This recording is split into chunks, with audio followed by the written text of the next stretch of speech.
This podcast is a member of the Place to Be Nation family. Visit us at placetobenation.com, the only place to be in your pop culture world.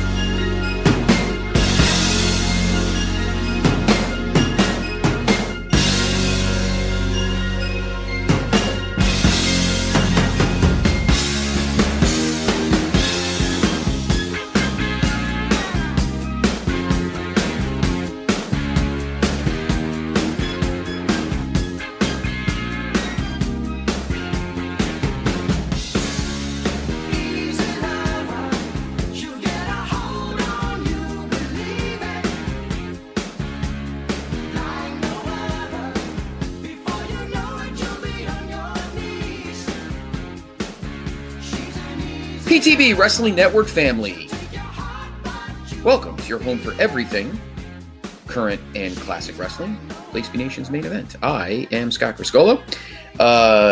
Second episode of 2026 and episode 267, I think. Yeah, 267. Kind of sad that I gotta think about it. Episode 267. And we got a fun show for you this week. We'll talk about a show that just happened this past weekend, which was TNA Genesis from down in Garland, Texas, which we hope was better than the premiere episode of Impact on the premiere episode of Impact on AMC, which is getting less than thrilling reviews. We will discuss this weekend, Saturday night's main event from up in Montreal. Big Fatal 4-Way coming up, who will face Drew McIntyre at the Royal Rumble. I feel like there's a leaning there. We'll talk about that. A lot of roster movement up and down the dial. Guys are coming in. Guys are going elsewhere. Ladies going elsewhere. And then we will go back to the main event archive to April 23rd, 2003 for our next episode of TNA. Good evening to my two gentlemen. Boogie of the Bayou, Mr. Andrew Reish. How are you? Good. You said it's episode 267? If you say 67, I swear to God, I'm going to punch you in the face. Well, I literally just said it because it's 267 episodes. I hate you. Well, it's been 266. This is the 267th episode. I will say my campaign finally worked. I didn't tell anybody this, but now that the Oscar nomination has been announced, I can tell. I have been pushing hard to make sure that Dwayne "The Rock" Johnson did not get a nomination for the Smashing Machine, so that he is freed up for the month of March, so that he has nothing to do and he can do WrestleMania 41 or 42. Which one is 42? Is it? It's 42. Yeah, he's freed up now. He doesn't have to go to He doesn't have to do the awards circuit and promote how he played Mark Kerr and he looked like a bozo with all that makeup on. Oh my God, he looked now he can wrestle. Now he can do what he's been dreaming of for 2 years: wrestle Drew McIntyre in the main event of wrestling. Oh, that's great. Hello, Steve Aloysius Willie. Hi. You okay after it's Sunday? Cold. Are you okay? Oh, yeah, I'm okay. Yeah, Bears lost, but I'm glad they beat the Packers. That's when you live where I do, you eat a lot of shit. For liking the Bears. So no one really said anything to me the next day because they had nothing to say. And it was a great game. They could have won at the end. But it just shows that all the Caleb hate from the first couple years. There's it was a waste of a pick. It was a waste of a trade. I threw a couple bad passes. Yeah, and you see, Steve lives in Milwaukee, and that's Giannis leaving the station as we speak. Oh, yeah, I'm like 100 miles north of there. My daughter's in Milwaukee, goes to school in Milwaukee, and she's like 6 blocks away from the Fiserv. So, if they trade Giannis, I'm going to pay her a couple $100 to go pick it.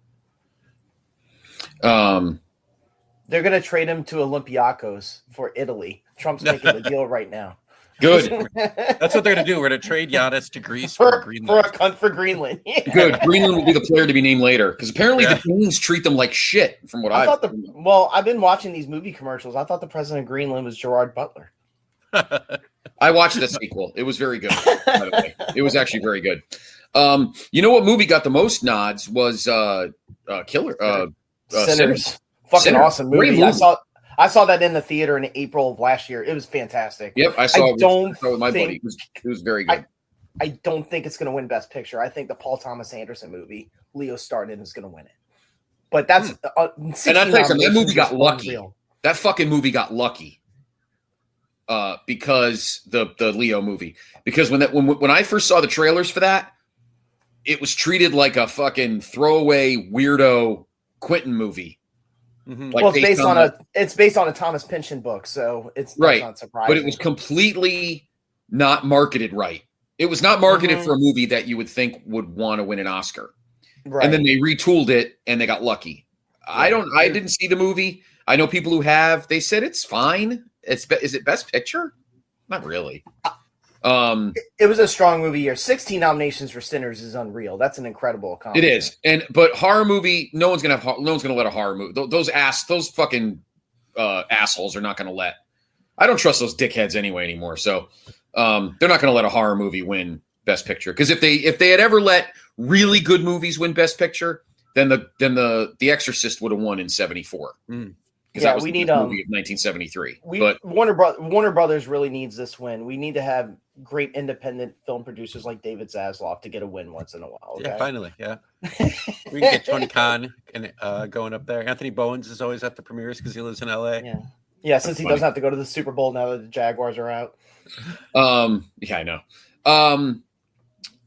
You know what though, Boogie? I mean, Steve, I feel like of all the teams that lost this weekend or that have lost so far, the Bears seem to be looking the best.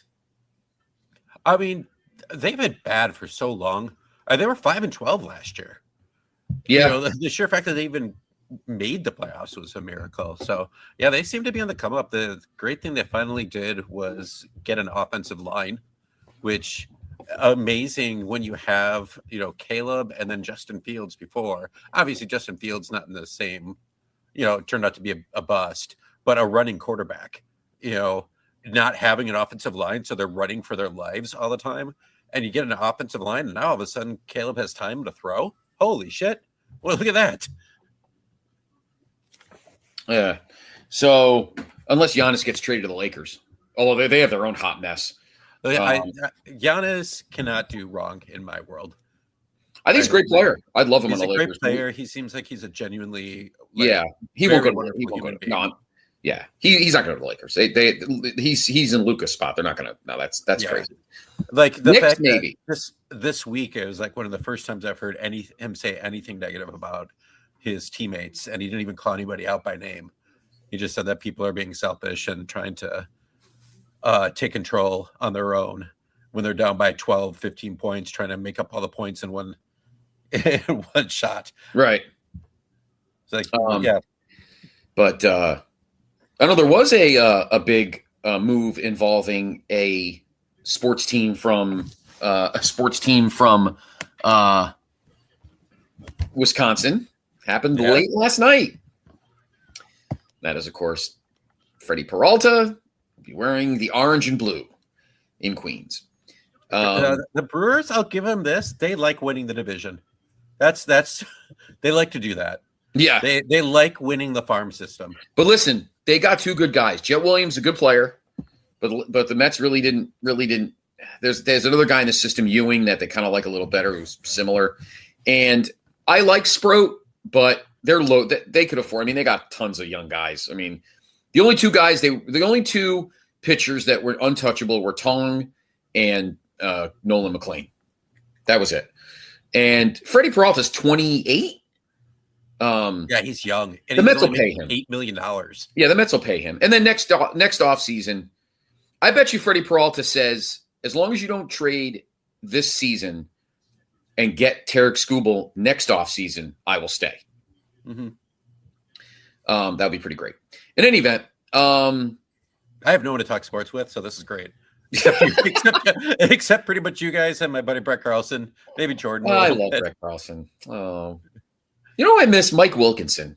He was the only other guy that loved Triple H besides me. I miss Mike Wilkinson. I miss Wilkie. Huh? Who's Triple H? Who? Triple H. Yeah, he'll be unemployed soon. He'll be working for fucking TNA eventually. Anyway, so first thing let's talk about is this past weekend was Genesis, TNA Genesis, the first, well, I guess second big show after New Japan Wrestle Kingdom. I guess the second big show of the year, which took place last weekend down in Garland, Texas. Here are your results. Well, before we do that, because the previous week, the week before was the debut episode. Let's talk about that first. The debut episode of Thursday Night Impact on AMC. I wanted it to have that Raw Homecoming October 05 feel. Instead, it had that TNA January 4th, 2010 feel. Although that's a show I like, and I know, Boogie, we're going to do our segment later. That's one segment I forgot about. We've been talking about our favorite classic television episodes of wrestling. We did Raw a few episodes ago. Tonight we're going to do Impact. So we'll talk about our favorite Impacts. I got a couple. We'll get to that in a minute, though. So apparently the first episode of Impact was absolutely the drizzling shits. I didn't watch it. You guys, I know you watched it, Boogie, and Steve, you were kind of following along or seeing. What were some of the criticisms? That there was no wrestling. There was only 3 matches, and one of the only matches was a main event, and the main event was Mike Santana and Frankie Kazarian, and it wasn't a bad match. It had a TNA World Title change, which they decided to do on that pilot episode on AMC instead of the Genesis show, which they had a rematch, a Texas Death Match, and Mike Santana kept the belt. But for the main event, it was okay, but okay was way beyond saving by that point. The segments were incredibly cringe, and not in a good way. Like, they had this one with the Elegance brand that was so awful that I can't even put it into words. It had Perez Hilton in it. I didn't even know Perez Hilton. I haven't heard that name in 10 years. I thought he was dead. LOL. And, didn't we talk about this on the last show? I think we talked about this on the last show about Perez Hilton. I think we said this. I made a joke about how I thought it was Paris Hilton. And the introductory promo with AJ Styles was solid, but he was only there just to basically introduce the crowd. And then there was a segment, and I mean, a lot of it was segments because there just wasn't a lot of wrestling. And there was this one involving the former Sonya Deville, I think Daria Ray, where she turned heel on Santino, but Santino's still the general manager in some way, shape, or form. And so we have 2 general managers, and they couldn't get the visas done for a couple of their people like Danny Luna and Leon Slater, so they couldn't be on the debut show on AMC. It was just a mess. And I just learned today before we went on that Lance Storm also, who's one of the producers of the show. So Lance Storm wasn't at the pay-per-view. I would bet Lance Storm voluntarily canceled his visa so he wouldn't have to go. No. But the thing is, it was just, in my opinion, it was just, you always get these concepts of these big shows for the crew, and I don't want to disrespect the talent and the crew and the people who work on shows like these, because they're live, pal, and they're hard. I understand that, and people do put their work in to do these matches and put them together and stuff. But you always get this idea of that scene in Beyond the Mat when Paul Heyman's on the staircase and he's telling the ECW crew, this is the dance. And you see all of those rah-rah speeches in sports movies. And you just want to get that sense that these guys and girls are going to go into the show fired up, overcompensate, and try to deliver the best show possible. And this was such an underwhelming show. Mm-hmm. Now, can they rectify it? Yes. Do they need to stop showing podcasters as celebrities? Yes. That's one thing I would get rid of as I look at Chris Van Vliet at ringside. But the thing is that they still, I hate to say this about TNA, but they did this to themselves. They need WWE still to help boost them. Like, they're now in a codependent relationship, and it sucks for them, but I think that's the situation they're in because their roster is so bare. Very limited roster right now. Excuse a lot of people that you haven't heard of. A lot of WWE cast-offs are in the upper card, and only a few of them are like star material. Like Cedric Alexander has looked great. Who else is like Mustafa Ali? That's what I was trying to think of. Has been amazing. Santana's great, not WWE guy, but like it's just if you look at their roster page, it's a lot of people who you haven't heard of, a lot of people who haven't been seen or are injured. And then, like you said, like Leon Slater wasn't there. Danny Luna, who was going to be the title match, not there. They had influencer to refer to. And then they kept showing. They kept showing all the celebrities, which were podcasters and from some. It looked like show. It looked like the PTBN cookout at 7 a.m. and then all the seats behind him were empty. That's the worst part. Yeah. Yeah, they put him in at like one side and didn't have anybody sitting there. So it just. I just did a quick math on a 2-hour show. Having 30 minutes of wrestling is not a good look. No, it's not. I agree. Also, if you're going to do, they rolled out Dixie Carter, and that was, oh my god, they rolled out Dixie Carter, and I was like, oh no. It was the timing of it too. I actually felt bad for Dixie because the timing of it was so bad because the show had been really rotten up to that point. It had like two bad segments in a row, and then they roll out Dixie with Bubba Ray. And the crowd booed the hell out of Dixie, and that was like the Hulk Hogan on Raw moment where it was like, all right, we don't need you, you can go now. You know, it was unfortunate, but that's just how it is. They'll never forgive Dixie Carter and TNA. No, 2 multi-person tag matches, like a trios match that was a schmaz, and then like a world tag team titles match for the knockouts that had. God, there was only 2 teams in it, but there were 1, 2, 3, 4, 5, 6, 7, 8 people involved in the match. Wow. So the good news is that it's at a 1.43 on Cage Match, which is up from 1.18, I believe. But they surpassed the Impact from November, where they had Santana lose the first show after Bound for Glory, lose the title to then have him win it again. That's at a 1.38. So they've had 2 of the worst television shows rated on Cage Match in history in 2 months.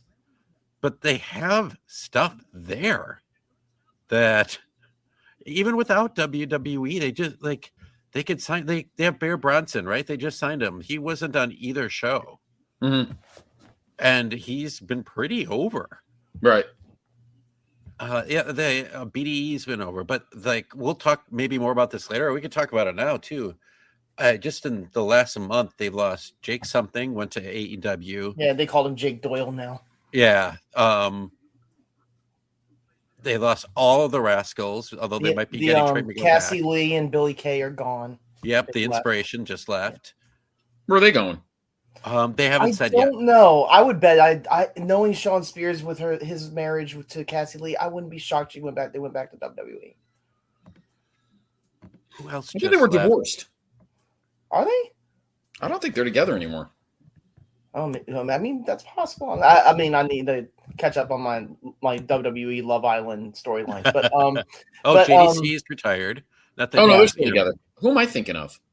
I'm thinking of somebody else. You may be thinking of Andrade and Charlotte. Oh no, I'm sorry. You know what I'm thinking of? My bad. I'm thinking of Adam Cole and Britt. Britt Baker. Yeah. My bad. But I mean, that doesn't necessarily mean they'll go there. She could go to. I mean, Rhea Ripley and Buddy Matthews work at different companies, so like that doesn't necessarily mean that, you know. But no, they're done. They're done in TNA. I don't know. Did they sign anyone else to? I mean, Daria Ray and then Elena Black. Yeah, the former Cora Jade's there. I wouldn't be surprised if they got a couple other male talents like Matt Taven winds up back there. That wouldn't be surprising. Mike Bennett maybe. There's just some retreads I could see floating back to TNA if the opportunity presents itself. But yeah, that's an interesting. Genesis was definitely a better show. I mean, it was definitely better. So right. Well, let's talk about they are capable of better. They are capable of better. Yeah. So let's talk about Genesis. That happened last Friday. Last Friday down in Garland, Texas. Here's your card. On the pre-show, we had Stax Lorenzo, the international champion, defeat Eric Young, BDE, and KJ Orso in a 4-way. Tessa and Mila Moore defeated Indy Hartwell and Vicious Vicky Venuto. I love that. It's got such an 80s vibe to it. They should be on Glow. That was the pre-show. On the proper, AJ Francis defeated Rich Swann. Mustafa Ali defeated Elijah. Eddie Edwards beat JDC in his last match. Ryan Nemeth defeaed Mara Sade. The former Jakara Jackson. In an intergender match. Li Ying Li retained the Knockouts title against Zarya. The Hardys beat the Righteous to retain the tag titles. Joe Hendry beat Cedric Alexander and Moose in a 3-way. And in the main event, Mike Santana retained the TNA World title over Frankie K in a Texas death match with Nick Nemeth as the guest referee. I think it's available on. Well, it was on TNA Plus, so technically it is available. It doesn't seem like a bad show. It seems like the matches were solid. I haven't watched it yet. The AJ Francis and Rich Swann match over-delivered. But the main event was decent enough. But it's, he also did the same match 2 times in 3 days or 4 days. Hendry also did him a favor. They said his name and he appeared, but still, they had to ask him to do the show because Leon Slater couldn't do that 3-way. And in fact, Joe Hendry wound up winning the match. And same with Zarya. Yeah, I don't remember who was it. Danny Luna that was supposed to wrestle her. Yeah, I think that was supposed to be Danny Luna, but she had these issues. Joe Hendry, another person that just left. Technically, I forgot that he was there to begin with, but he is completely under WWE contract now. Well, that was inevitable. You knew that was. The problem is you've seen they've had some great talent this last 2 or 3 years when they were kind of rebuilding themselves back up, but they just outgrow it. Like Joe Hendry, he belongs in WWE. Jordan Grace belongs in WWE. I mean, she's been jobbing out to fucking Mariah May or Blake Monroe or whatever it seems like constantly, but and I don't mind seeing like Marsha Day, or Lei Ying Li getting fired from or let go from NXT, just not making it and then moving on, going to TNA. I don't think that that's bad. I think that's TNA could pick up some of those people. I don't like when WWE clearly is pawning off guys that they don't want that are under contract so that they could just not have to pay them. Yeah, the Al Snow routine like in ECW. Yeah. Right. But yeah, to be able to, okay, it didn't work out in WWE, we got let go completely. Okay, now I can still make money and build myself back up. Like AEW just signed is it Zeta Steel, who was she had WWE ID? Yes. Prospect, and so they just signed her pretty much to Ring of Honor. So there are places there, and I'm sure there are a ton of these Ring of Honor people that they can pick up too that aren't under real actual contracts. I think there's an opportunity there, and involving Tony with Ring of Honor, where you can really try to establish it in some way, shape, or form. Where one of the best solutions for the overstuffed roster on AEW is that you make them mainstays in Ring of Honor. and you pick up people that had been disillusioned in WWE, TNA, or the Indies, and you kind of amalgamate them all together in Ring of Honor and just try to have a kick-ass show. But I don't think that's the goal. I think he just likes to have it around and say it exists. Mm-hmm. You know? Yeah. And why are they still playing this LA Knight commercial from Car Shield with Ric Flair? This thing is like 7 years old. No. This was before COVID. And I, my company, I encode a ton of fucking Car Shield spots. I don't know why some of those still don't air. Let's quickly though. Well, let's go through the rest of the shows, and then we'll get into the roster and personnel moves, because there's some people that could go to TNA and make a big impact. No pun intended.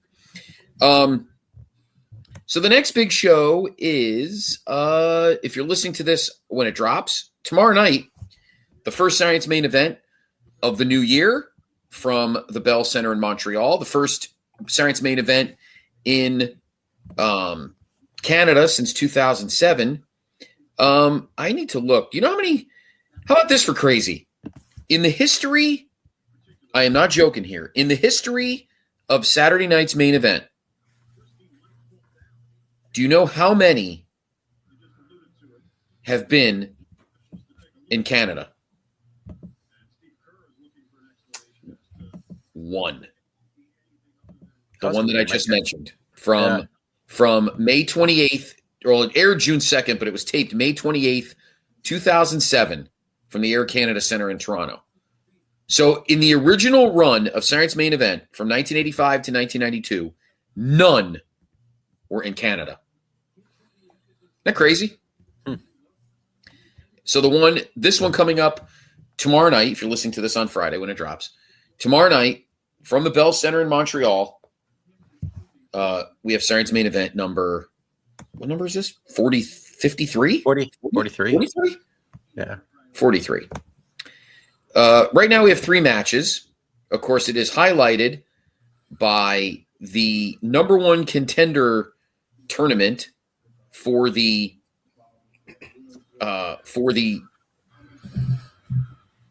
WWE Undisputed Championship, which is currently owned by Drew McIntyre, who upset Cody Rhodes on Raw in that, or was it SmackDown? I mean, on SmackDown in that 3 Stages of Hell match. So Drew McIntyre will take on either Randy Orton, Trick Williams, Damian Priest, or Sami Zayn. Now, is this like the worst kept secret? Think about where it is. I mean, yeah. I mean, if Sami Zayn's wrestling in Montreal, he's winning. Yeah, right. I mean, right? It's like the anti Vince. Yeah, yeah, I know, right? What do you think, Steve? And then going to Saudi for the Rumble. Yeah. Well, he doesn't give a shit anymore. So he's been. Oh no, but he's super over there. Yeah. Rio. What a terrible name. Yeah, well, it reminds me of Riho, and both of these ladies wrestle better than her. And there's also like a Riho, I think that's in England as well. Yeah. Taking on the Judgment Day, Liv and Roxanne for the women's tag team titles. And then Cody is taking on Jacob Fatu. That could be a fun little brawl. This could be a decent little show. Obviously, the Royal Rumble coming up next weekend in Riyadh. So we will not have a show. We'll have to talk about this right now. Our next episode will air after the Rumble. So we'll have a post-mortem. So this is a decent setup show to get us ready for the week after in Saudi. So let's call it now, guys. The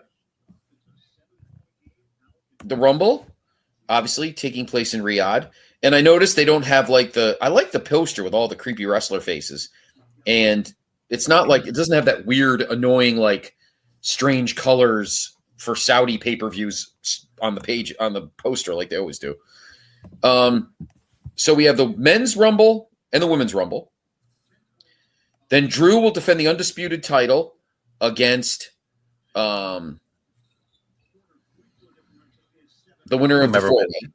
Yeah. And then our next guy on Gunther's Bedpost, Gunther and AJ Styles. Tie me to the bedpost. I think obviously Gunther wins this match. Mm-hmm. And I think AJ's done.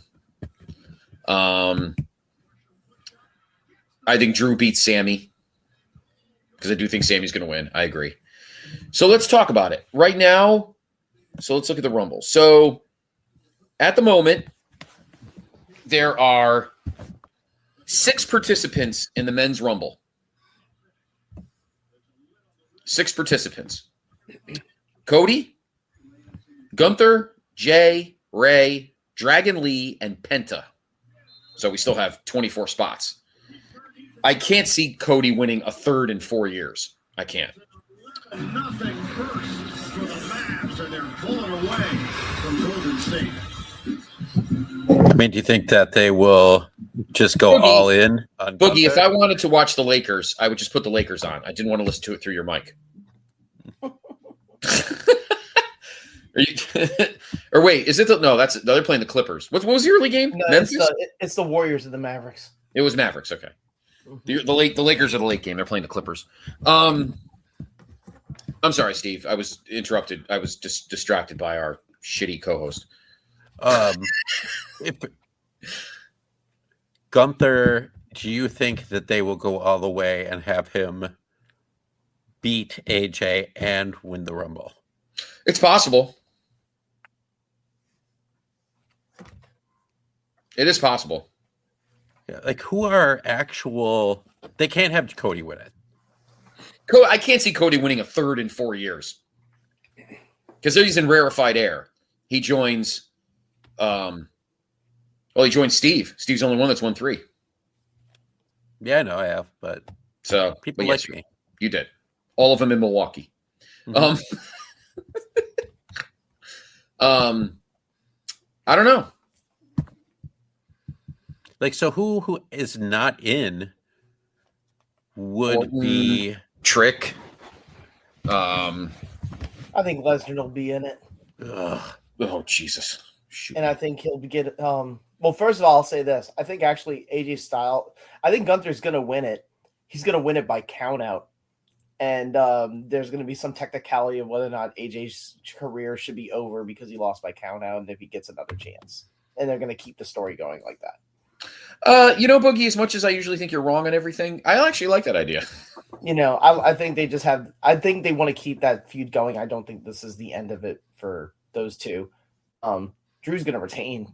I don't see him losing to whoever wins on Saturday night's main event. Yeah. And I think Roman Reigns is winning the Rumble. Oh. I could see that, Boogie. Yeah. so you that's would all have I'm to saying. then come back on Saturday nights during that Cody Rhodes match. Something to that nature. And Yeah. then one more, a surprise. It might not even happen. Kevin Owens. Yeah. I don't know if he's ready yet. Is he healthy yet? It's being a closely guarded secret, Hmm. but he's getting ready. Interesting. As for the women, there are 8 announced, all Raw. Io Sky, Rhea Ripley, Roxanne Perez, Liv Morgan, Raquel Rodriguez, Bayley, Lyra Valkyra, and Asuka. I think Charlotte wins. No, I'm just kidding.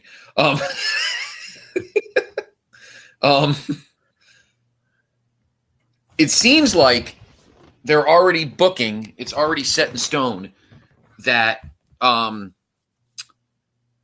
AJ Lee is wrestling Becky at WrestleMania. So she'll pop up at Rumble here, most likely. Yeah, that seems like it's set in stone. And Becky is the IC title, right? Is she still? I have no Yes, idea. she wanted back. She from lost it and won WWE. it back. Yeah. Oh, okay. Mm-hmm.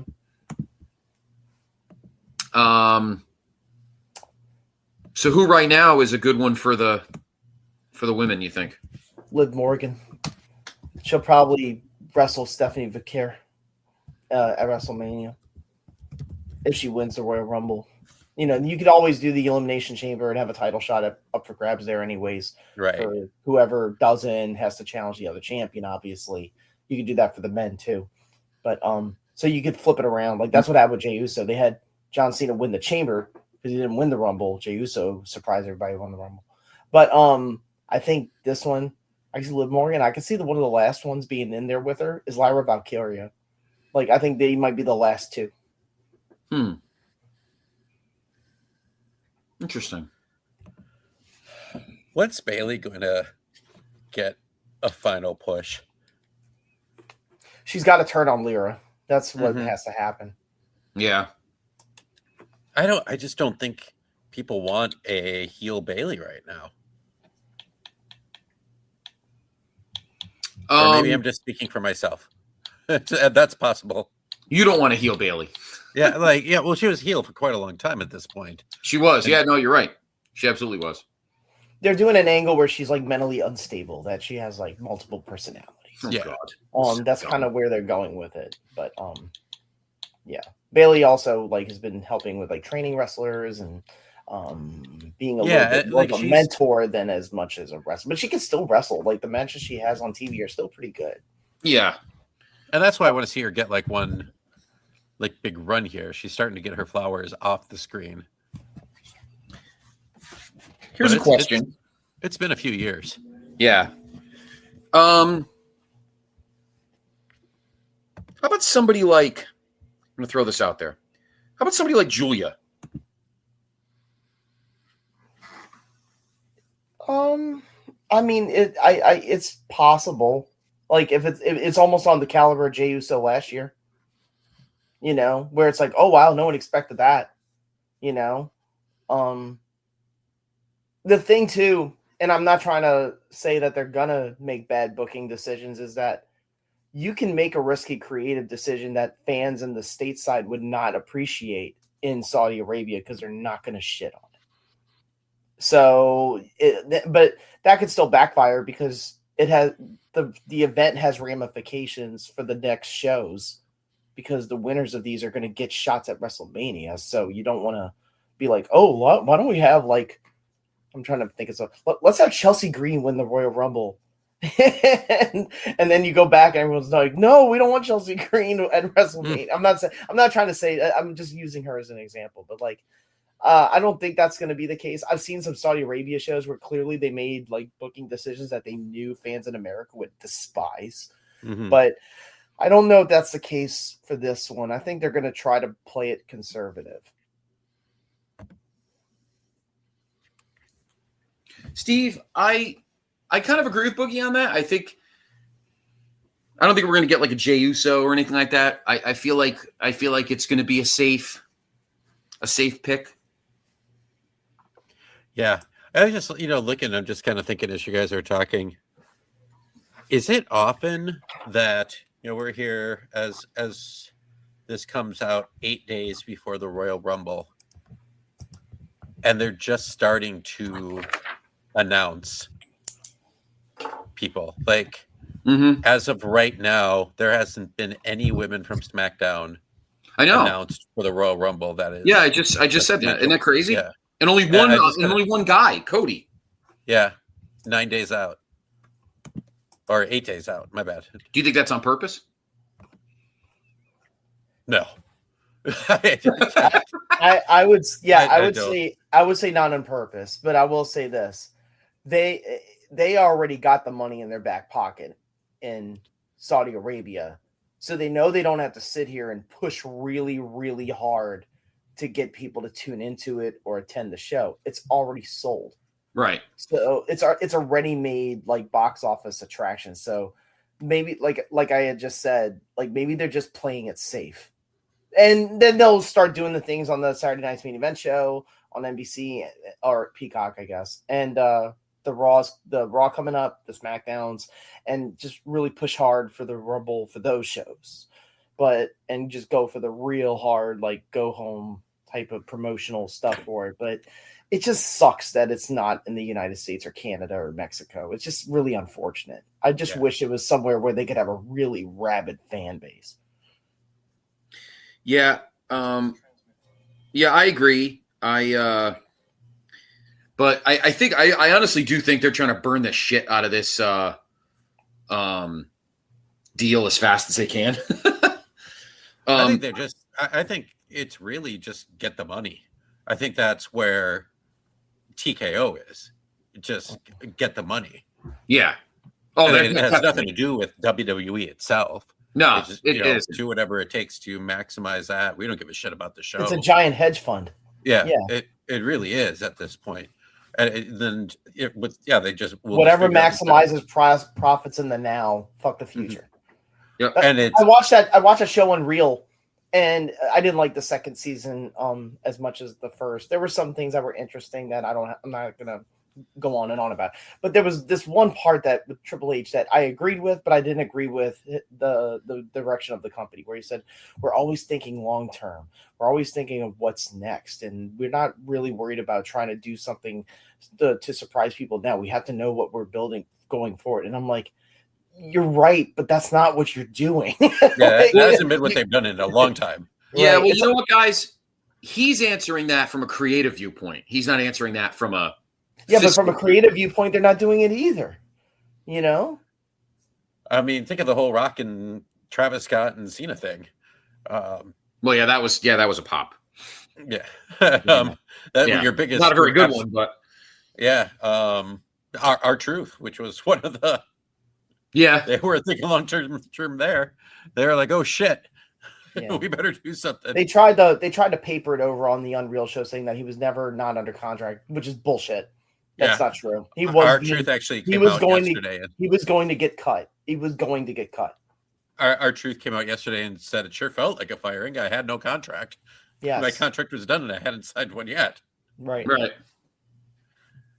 But yeah, it is a shame. Like, I'm just sad about it. I really am, because it's hard to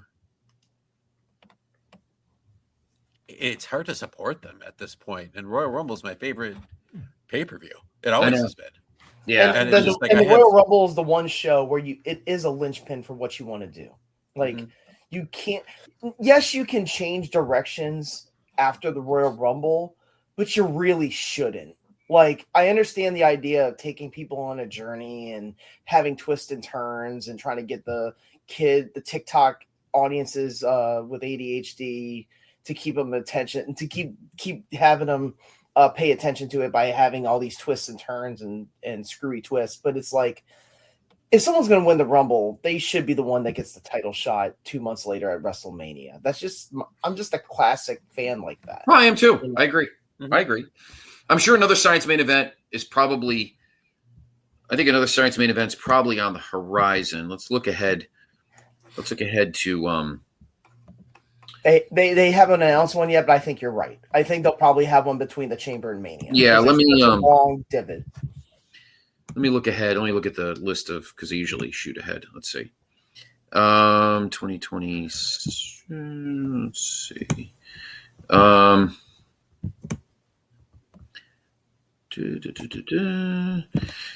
Yeah. So at the moment there isn't. You're right. The next pay-per-view is Elimination Chamber, which is February 28th at the United Center, and then after that, of course, then there's a gap. But I'm sure there's going to be NXT somewhere in between, because they have nothing between February 28th and then Mania weekend, which is April 18th and 19th. And that's a giant gap. May 31st. Wow, they have a pay-per-view. Oh, that's right, May 31st. So May 9th, Backlash is going back to Puerto Rico. Then there's a show slated, even though it's not official, slated for May 31st in Italy. And then, of course, the 2 days of SummerSlam in Minneapolis. And then September 6th, Money in the Bank is down in Boogie's backyard. So, obviously, there's still holes to fill there. It's funny, guys. On the list of WWE pay-per-view and live streaming specials, they're including the AAA shows on the list. Interesting. Worlds Collide, the Triple Mania 23 on August 16th, the Worlds Collide on September 12th, then the back-to-back, the Alianzas CDMX and the Alianzas Puebla, and then Guerra de Titanes on December 20th. Of course, those were all on YouTube, and I think they're on their. I think they're archived, so you can watch them. AEW right now. Of course, their next show is Revolution. Yeah, they're in a little break kind of right now. Yeah. Yeah, they were gonna do a lot. They were doing a residency in Arlington, Texas, in one of the smaller venues there that they like to frequent. But the problem is because of the ice storms, they had to pivot from there. They're not going to do the show live on Saturday, so they actually taped Collision on Wednesday, where they were. I think they were in Orlando. So they went ahead and just taped Collision just then. So I don't even know. They have their next show in Cedar Park, Texas. I don't even know if anyone's going to make it. It's going to be one of those situations where they might not have the biggest roster because people can't fly out there. Right. Raw might be in the same boat, to be honest. Let me see where Raw's next. Raw's next in Toronto, Ontario, Canada. So, like, there might be a situation where some personnel cannot make the show because of travel issues. I will say the Dynamite in Orlando was fantastic. There was 3 awesome matches: Swerve Strickland, Kevin Knight, Samoa Joe, Mike Bailey, and a street fight with the Death Riders and 3 of the 28,000 members of the Don Callis family. But they were really, all 3 of the matches were very, very, especially Kevin Knight. I know Scott, you saw him quite a bit in TNA before he went to AEW. He's a star. He is going to be a main eventer in about a year or 2. Speaking of main events and rosters, obviously there has been some, not movement, because we haven't seen anybody sign anywhere. By the way, the next AEW show, I said Revolution. It's actually March 15th in LA at Crypto. So we've seen over the last few weeks, as the new year started, we have seen some movement in terms of personnel. Some people have been released. We've seen some people leave WWE. Some people have left AEW. Obviously, people have left TNA to go to WWE. A big one came up, I think it was today. WWE and a certain Sicilian assassin, or whatever the fuck his name was. The hell was his name? Sicilian Slice? Sicilian Shooter, the Sicilian something. Tommaso Ciampa and WWE have worked out their parting ways. I mean, Ciampa, mutual. Yeah, there's nothing left. He let his contract lapse and he wasn't going to sign a new one. It happens. Yeah. He is a guy that I think would thrive in TNA. Oh, yeah. Yeah, I agree. And I know this sounds sacrilegious. I don't think AEW is a great fit for him. He's taking a beating physically. Well, I don't think it's maybe sacrilegious for you. Well, no, for like AEW fans know how great he is in the ring. So I'm AEW, I agree with you 100%, Boogie. AEW has to stop acting like the fucking Dodgers. Just signing guys so nobody else can get them. That's why they got Kyle Tucker. Do they really need Kyle Tucker? No. They signed Kyle Tucker so nobody else could have him. That's how the Dodgers are. And that's how AEW is. That's why their roster has 8,000 fucking people on it. Well, because WWE does the same. Yeah, WWE does the same in some way, shape. No, they don't, Boogie. Not like this. No, they don't. Not like this. They hoard. AEW hoards. They're hoarders. I think they're both hoarders. They have bags of cat food. Well, the difference, Steve, is, and I'll say this, the difference is they at least can pawn off stuff on, they could pawn guys off and gals off to NXT and at least have some visibility. Mm-hmm. All Tony does is dump them to Ring of Honor, and who the fuck's watching them? Yeah, I mean, yeah, that's all I'm saying. That. Yeah, and AEW does it with more established like indie people, right? Whereas WWE is trying to do it at this point. That hasn't always been the case, but at this point, trying to like bring up their own like people from other sports. Yeah. I mean, in free agency, there's a hot list, and like if you're like, for example, the Rascals, all of a sudden it came out that their deal was up in TNA and they weren't going to stay. And I guarantee you that shot him up to the top of the list for Tony Khan. And bing, bang, boom, 3 of the 4 members wound up in AEW, just like that. And yeah, I agree that there's definitely some the strategy of like, let's get whatever's not nailed to the wall. But I think both companies are sort of in a weapons race. Sure. For that one. Yeah. You do have to be careful with that word hoarder, though. I called my wife one and she slapped me before I could finish saying it. Well, Boogie, it's weird because I don't think your house has garbage bags and cat food cans. But anyway, I can't wrap my head around it. But anyway, long story short, there's a lot of people moving from place to place. Yeah. But right now, TNA needs to jump on top of the. And I think a lot of wrestlers need to stop thinking about the money and think about visibility. I mean, yes, you want to get paid. I get that. But I think a lot of these wrestlers, I think, like Tommaso should think, you know what? I think I'd be pretty damn good in TNA. I agree with you, Boogie, and you're absolutely right. I'm not disagreeing with you about the fact that even if AEW wasn't hoarders, the way their companies run at the moment, his body can't do that. He can't have like a Death Riders schedule. He'll just turn to a crumple of goo.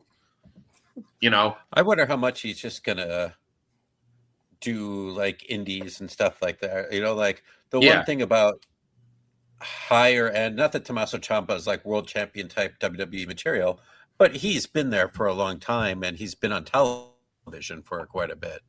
Right. They can kind of make their own schedule. I feel like that's going to be something he will do. Do some of these bigger indies. Maybe do TNA, but like do a lot of the what are they called? Like the conventions and stuff like that. Right. And make money. WrestleCade and GCW and stuff like what Killer Cross is doing right now. That's the kind of stuff that I would do if I was in those guys' shoes. Like people are so much better with their money now in wrestling. It's not like they're not like that's true. Throwing it down on coke and stuff like that. 30 packs of beer and buying 50 houses. Yeah, I agree with you. Yeah, like paternity lawsuits, palimony. Make your own schedule. Right. I mean, look at Cardona. I'm not a big Cardona fan in the least, but he made his own schedule. He decided what he wanted to do. He took control over his own brand, and a guy works more than anybody. Right. No, you're absolutely right. Yeah, and he just went back to WWE, but he did get one caveat when he went back that he had always talked about. He's called Matt Cardona in WWE, which is what he. Good for him.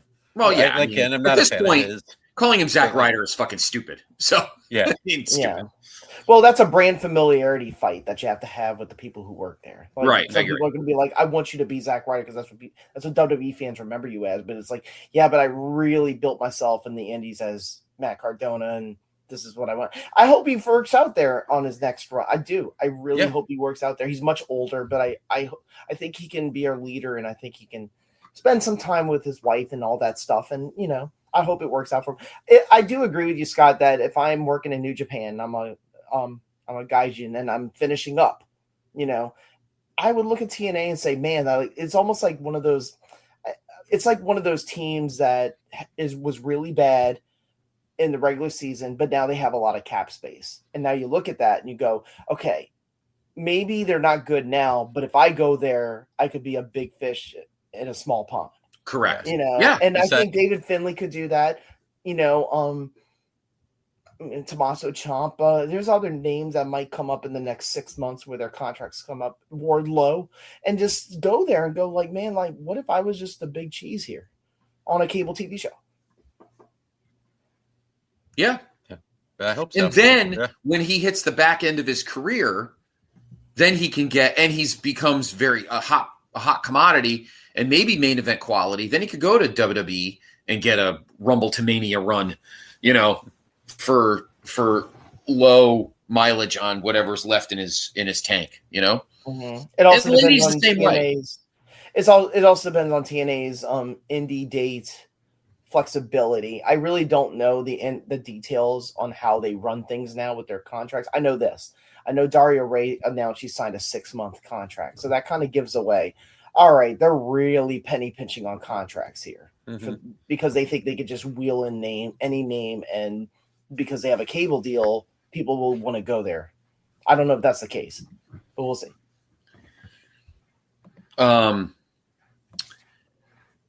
So, yeah, I mean, I think there's going to be a lot of female movement. I would love to see Charlotte and Bayley and Becky all go to AEW just to piss Sasha off. Imagine. I finally got what I wanted. Independence, my own, and now they're all here. Yay, 4 horsewomen. Yay. I think for AEW, it would only be tough for them to sign those people like Rebecca Quinn or Charlotte Flair because of the fact that when they signed Mercedes, that was the richest contract for a female wrestler of all time. I don't know if you could match another offer like that for your female roster and not deplete your male roster. That would be tough for them. Boogie, did you really do you hate WWE that much that you actually called Becky Lynch by her real Rebecca name? Quinn. Yeah, that's her real name. Do you really hate them that much that you can't even say their stage name? Well, I could call him Becky Lynch. Are you going to call her husband Colby Lopez? No. You know what's funny on the on the Unreal show? On the Unreal show, Becky Lynch said, I never call him Seth. It just sounds weird. I call him Kobe. Well, that's his name. I mean, but they're married. I mean, it's her husband. I don't know, man. I'm sure there are some people where they call him by their I'm sure sometimes Shawn Michaels' wife calls him Sean. Well, listen, Sean. guys, I'll be honest with you. You want to know something crazy? I had that situation in a relationship because I went for 2 years. I went out with a girl in radio who had a radio name. Oh, okay. And she had she had a real name. I never called her by her real name. She loved her stage name, for those that love the show Bewitched, if you ever remember it, obviously. Her air name was Samantha Stevens. Yeah. But her real name was Nicole. One time I said the wrong name to my wife. She got mad. I said, "Oh no, that's just your stage name, Emily." Yes, and then you called her a hoarder. I called her Sam. Everybody called her Sam, even though even outside the building, she was Sam. She wasn't Nicole. She was Sam. Even I called her Sam. It was weird. So to me, it's the opposite. I couldn't call her by her. Did she like green eggs and ham? She did. Yeah, Sam, I am. Like if I was married to Becky Lynch, I'd call her Becky.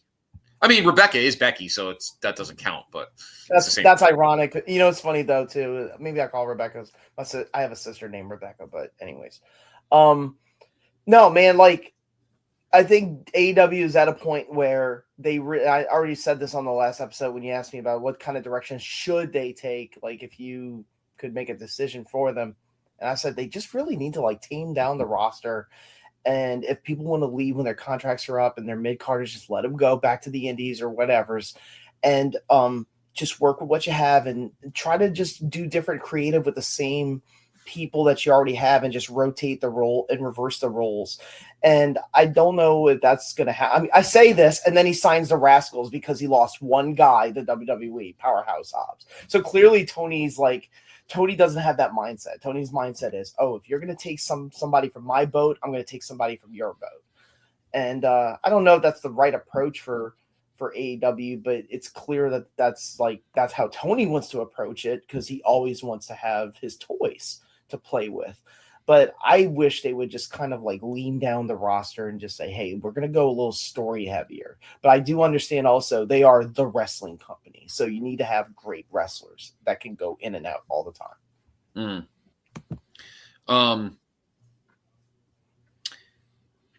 Yes, she is still the women's Intercontinental Champion. Although I wish they let Maxine Dupree have it longer. Just me. I love Maxine Dupree. Listen to the long term, Scott. Gotta think of the long term. Gotta think of the long term. She's married. Hang on, enjoy the show. I'll say this: if I needed someone to dunk a basketball on the women's roster, it'd be Maxine Dupree. She's got to be 6'2". She's married to Anthony. What's his name? Anthony Luke. I didn't know that. Yeah, I will say this: I watched. I do not watch Evolve. I hate to break it to you guys. I don't watch Evolve. Oh, I'm stunned. Color me stunned. And I don't watch LFG. But NXT has gone through they've gone through their process where they had like Steve had said, and you had said that there were a lot of call ups. There was a lot of roster movement, and so they're bringing in new male talents. I saw this one guy. His name was Sean Legacy. He was pretty good. So clearly WWE's got some male talent there. They just need seasoning. That all I'm saying is some of the new talent coming into NXT, some of them are pretty talented, but they're very green. Yes, they are. But you know what? That's what it comes down to. They got to work and they got to work on camera, and they got to get themselves down, and they got to get them. Yeah. They don't even have a champion because Obafemi vacated it because he moved up. Maybe they'll bring back Omos. Almost Femi. And he could do the dance. Almost Femi. There's Obafemi, and then Omos, who's almost Femi. So, but clearly not quite. Yeah, right. All right.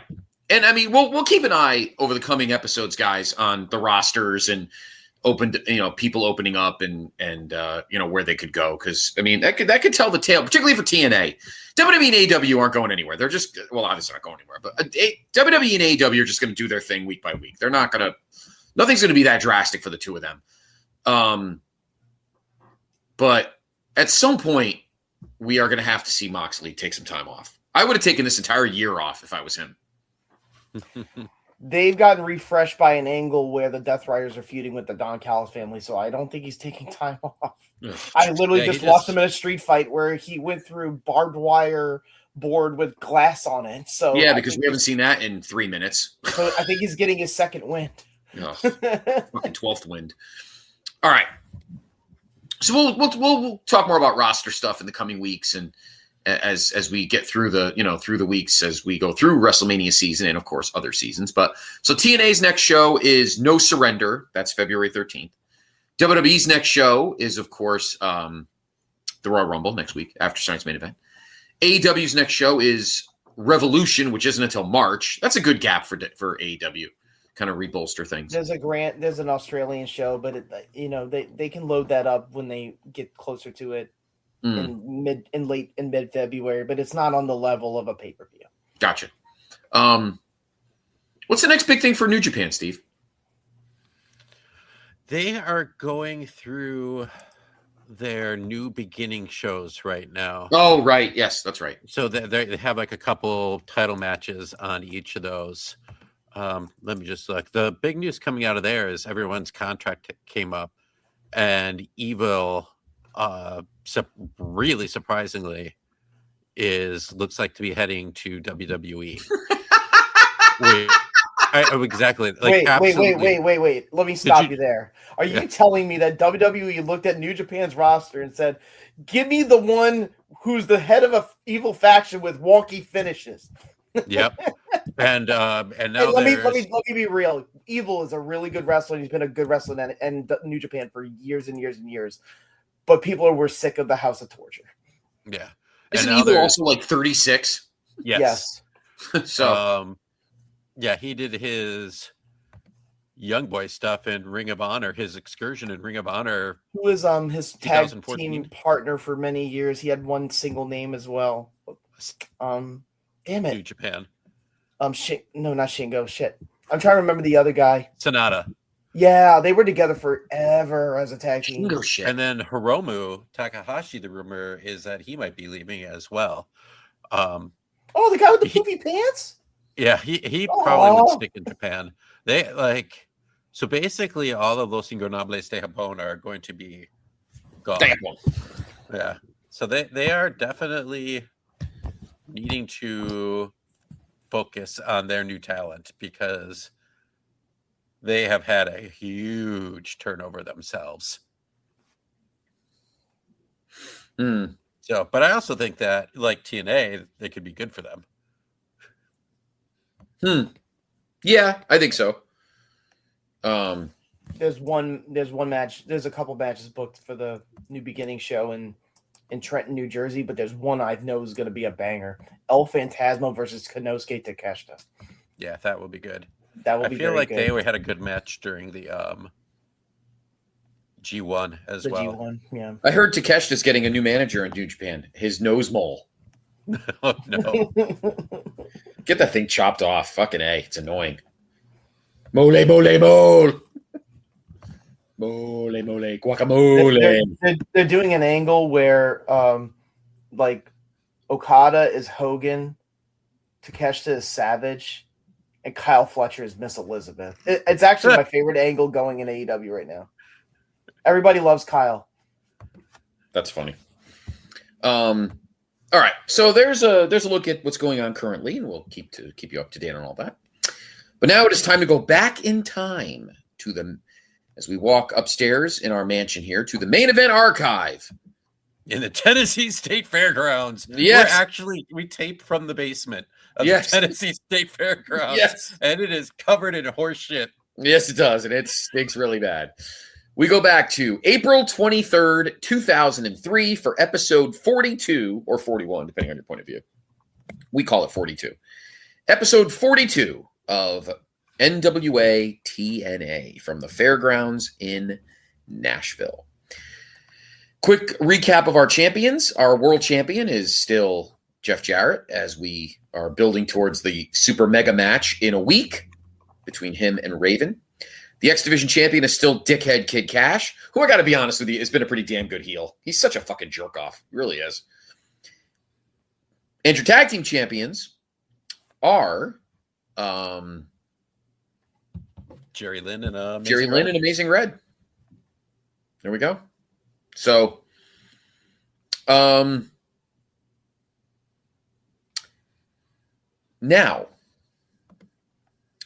we have two dark matches. And this is another show that's going to have some kind of weirdness to it. We do have there's some positives, but there are some negatives. Seems to be 50-50, maybe 70-30, depending on your point of view. We had one dark match. I'll take 50-50 for these shows any day of the week. No, it's true. Yeah, it's been more like 20-80. Yeah. So our dark match, we have Matt Seidel. Wow, 2003, huh? Sal Renaro, who, of course, people know that I know him because Sal Renaro was a big NWA guy, current NWA guy. And Shark Boy, again, I know. I can't believe Sal Renaro's been around fucking over 22 years. And Shark Boy defeat Delirious, Jimmy Rave, and Ryan Ash. Who the fuck is Ryan Ash? I have no idea. But holy Ring of Honor 2005. I know. 2004, 2005 in this match. Who was Delirious?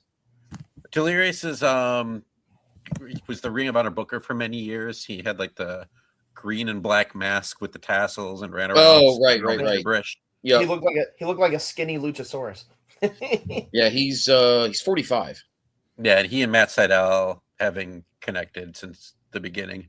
They kind of went around the indies together back then. According to Cage Match, his last match.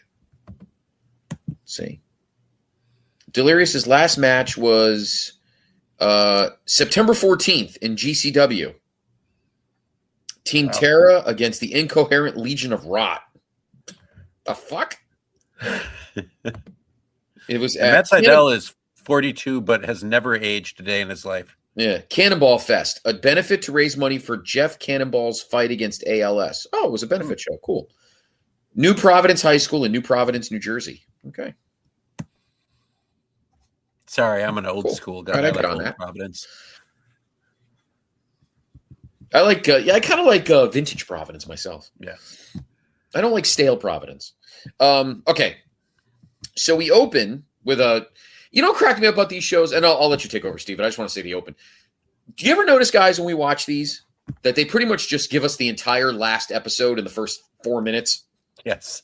And they're getting longer and longer. They are. It's literally like they redo the whole fuking show in the first 4 minutes. It's like the whole show. I call them the scary recaps now because of the really cheesy, it reminds me of like a 1930s or 1920s like silent film. Yeah. It took 5 minutes. I did time it. I paused it after because I was like, man, this one seems like it's taken forever. And it was 5 minutes. And pretty much the recap was of the last 3 weeks this time with like the whole Jarrett story. And we'll have another one of these massive recaps. Oh my God. Yes, we will. There's like 3 of them on this show. You have to understand this though. They always say this in WWE. They have to keep doing these promos where they catch you up to speed because you have to think that the fans are misinformed. Well, you have to understand TNA fans in 2003, they're beyond misinformed. Like, It's true.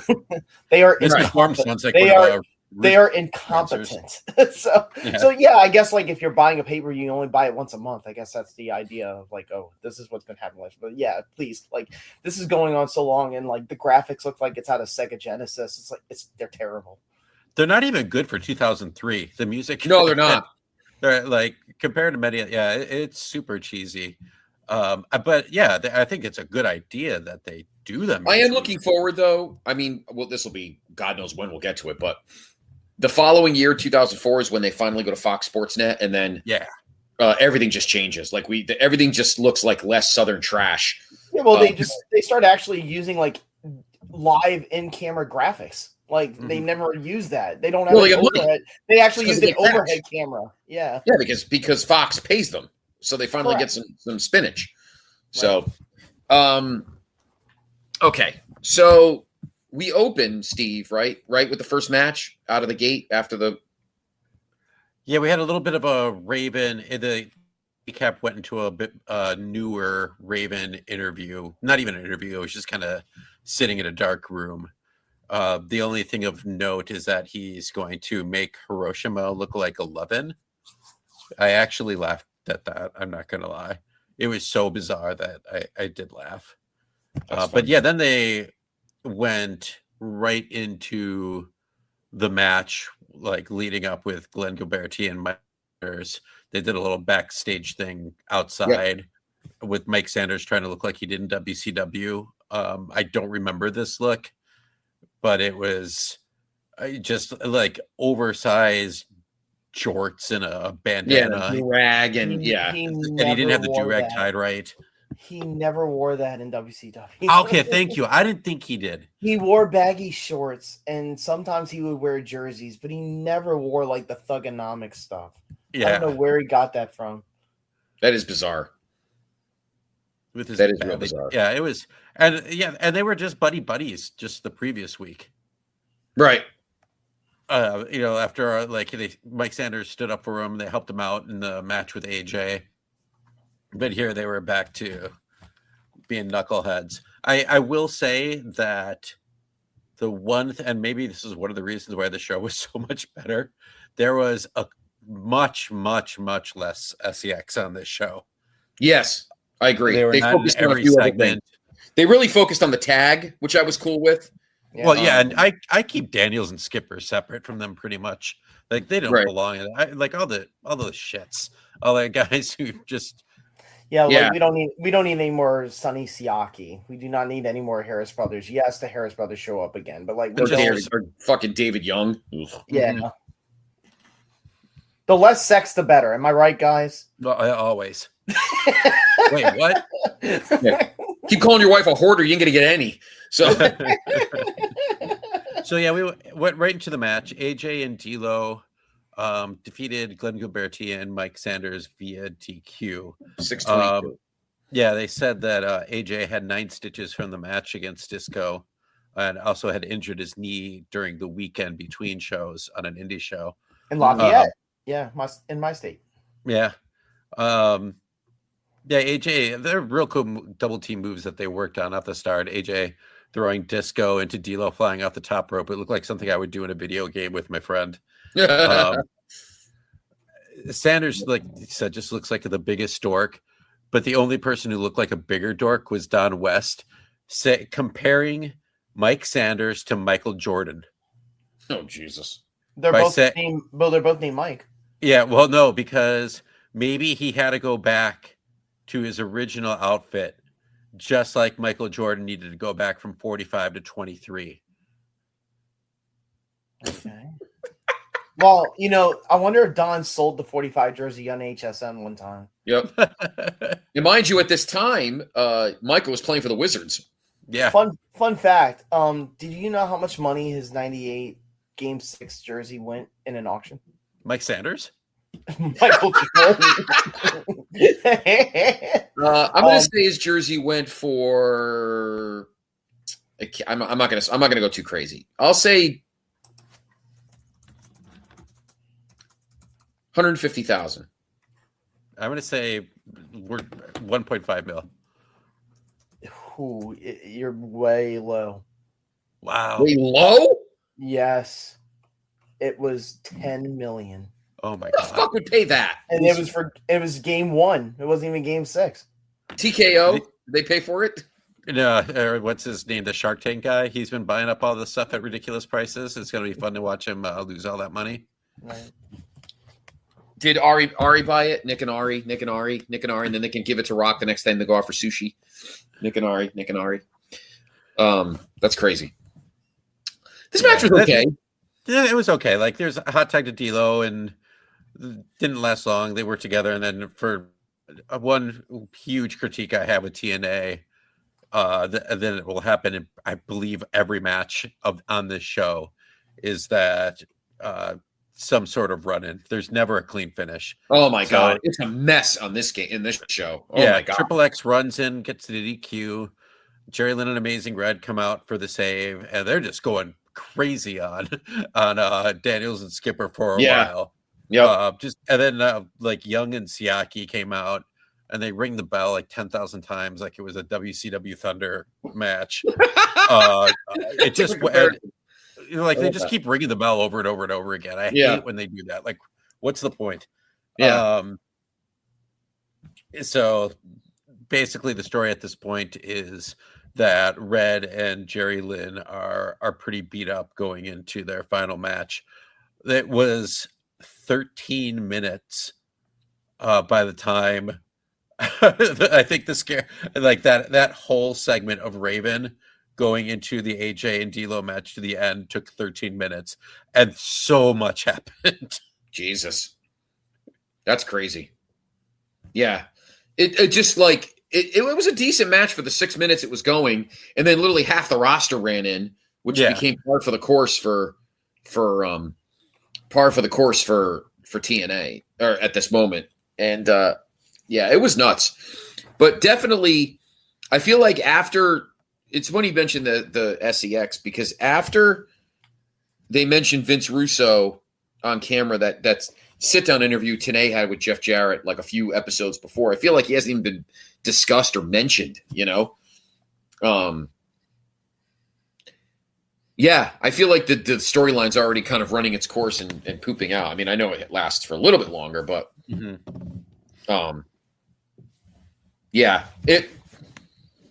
I get that. I mean, I know they're trying to make the tag belts seem important because it's a battle they're trying to battle for the number one contender slot, because that match is later on in the show. In fact, I think it's next. Yeah, it's next. Yeah. It just got kind of out of hand though with the run-ins. It was crazy. Don West not wearing his Regis Philbin Who Wants to Be a Millionaire outfit on this. Yeah, episode. You noticed that too. You got like some sort of weird Hawaiian shirt thing on. Yeah, for the first he time. looked like Mark Madden. Yeah, he did. Speaking of he always has Thunder. the monochromatic like silk shirt, silk tie combo. Yeah, instead he looked like Mark Madden on Thunder.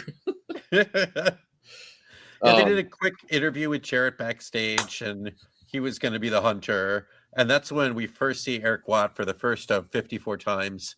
54 because he was wearing a Road Brian Urlacher jersey for some reason. Good Lord. And kind of buddying up to Jeff Jarrett, saying, and he brought a straight jacket, saying he's going to help him against Raven. There's no explanation as to why all of a sudden he's being this like bizarre, goofy character when he was just with Lawler and Flair and who else was in that? Who cares? Thankfully. But yeah, we'll see much more of him. And then we see backstage again.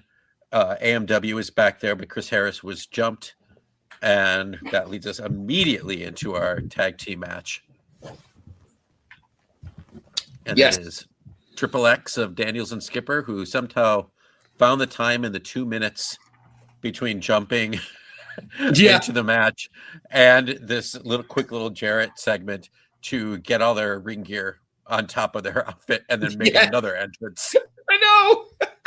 Like, why don't they just stay? Yeah, okay. Elix apologized for no match, but James Storm came out anyways on his own and did the thing where he took control, going 1-on-2 for a while, and then of course Triple X took over, did some double team work after they kicked him from behind. Skipper was throwing James Storms around with a couple suplexes, and of course the crowd's getting into it because you have Storm and I almost said Storm and Mitchell. Storm and Harris are pretty popular. And as expected, like Chris Harris, who's beaten up, comes down. Elix keeps knocking him off to prevent the hot tag. Eventually, Storm double super kicks everyone. Then the ref didn't see the tag. Finally, they get the hot tag. Harris is just in for a little bit. And that before Triple X takes over, my notes are pretty messy here because it's just go, go, go. Yeah. Eventually what happens is Daniels gives one of AMW a low blow, and then Elix rolls him up for 3. It was just very chaotic. I thought it was a really good match. It's always fun to have like a 1-on-2 match where like the underdog has a lot of fire in them and is able to take control for a few minutes.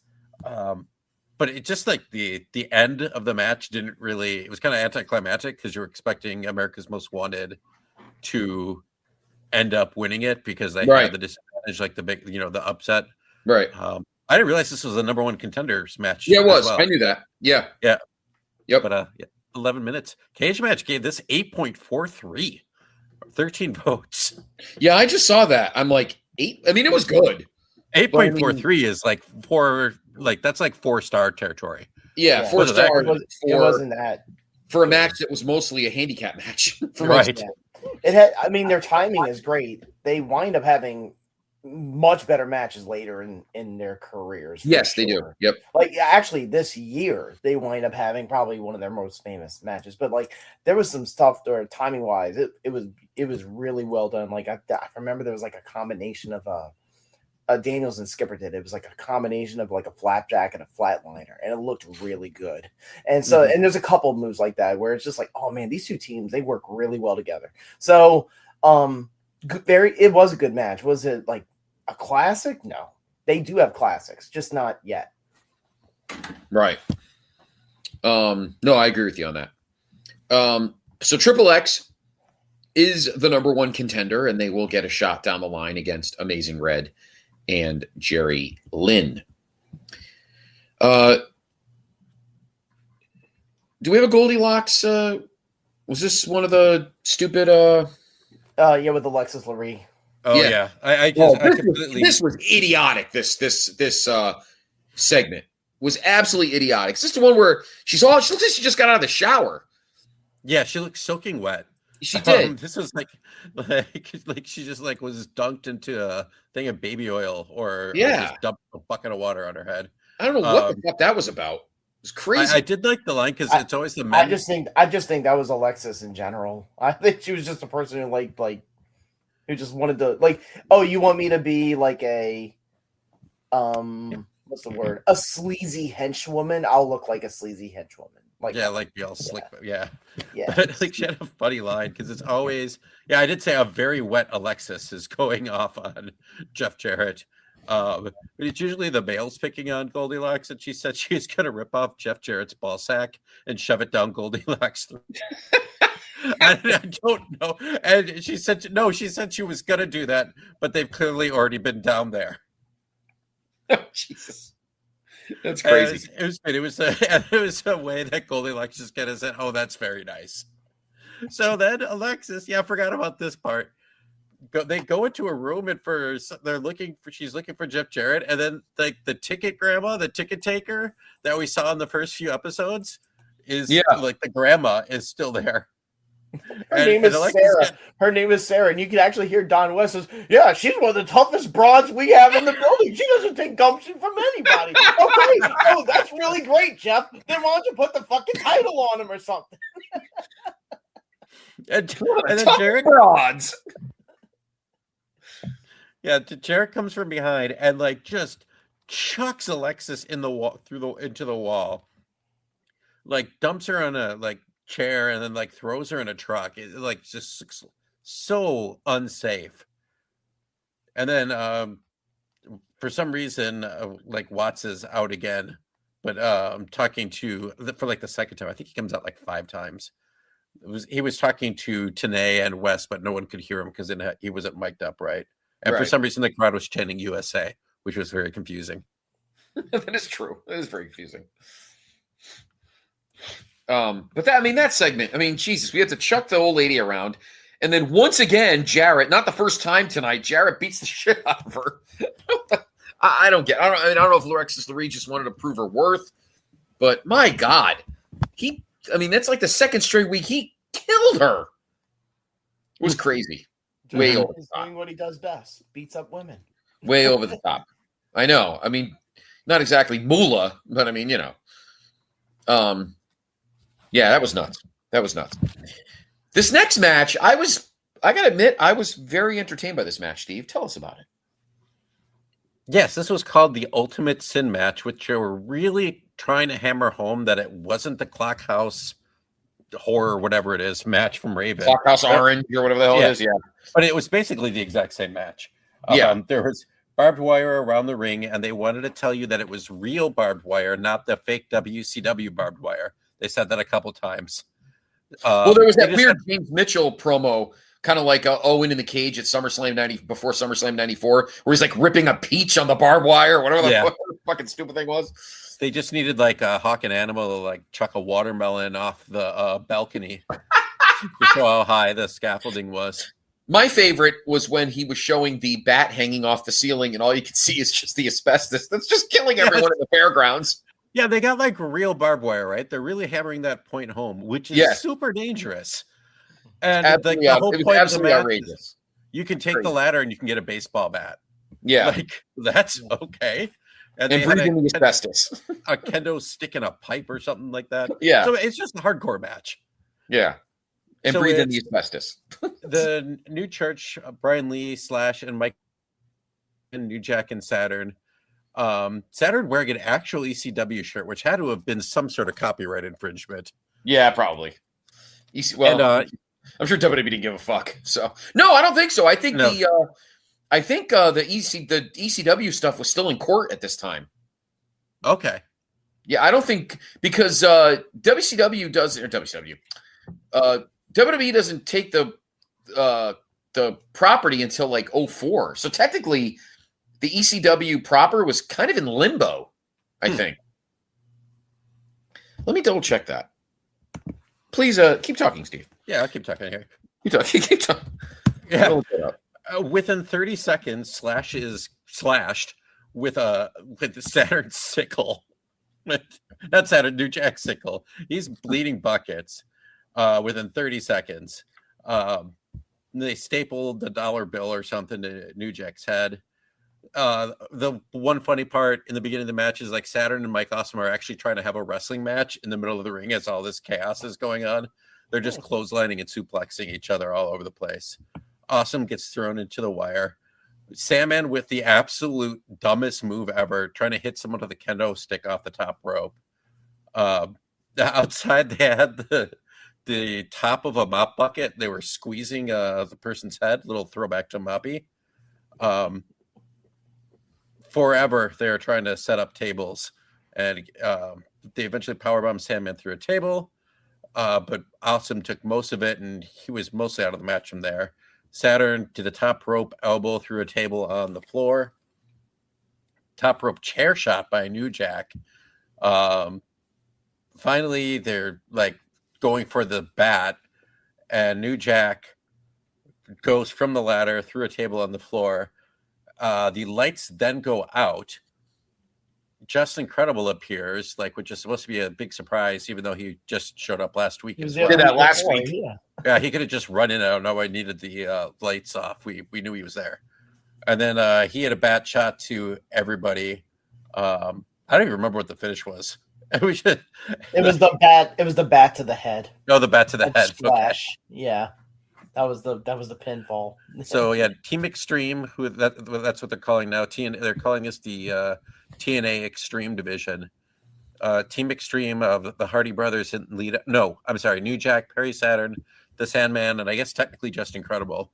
Yeah. Defeated the Disciples of the New Church.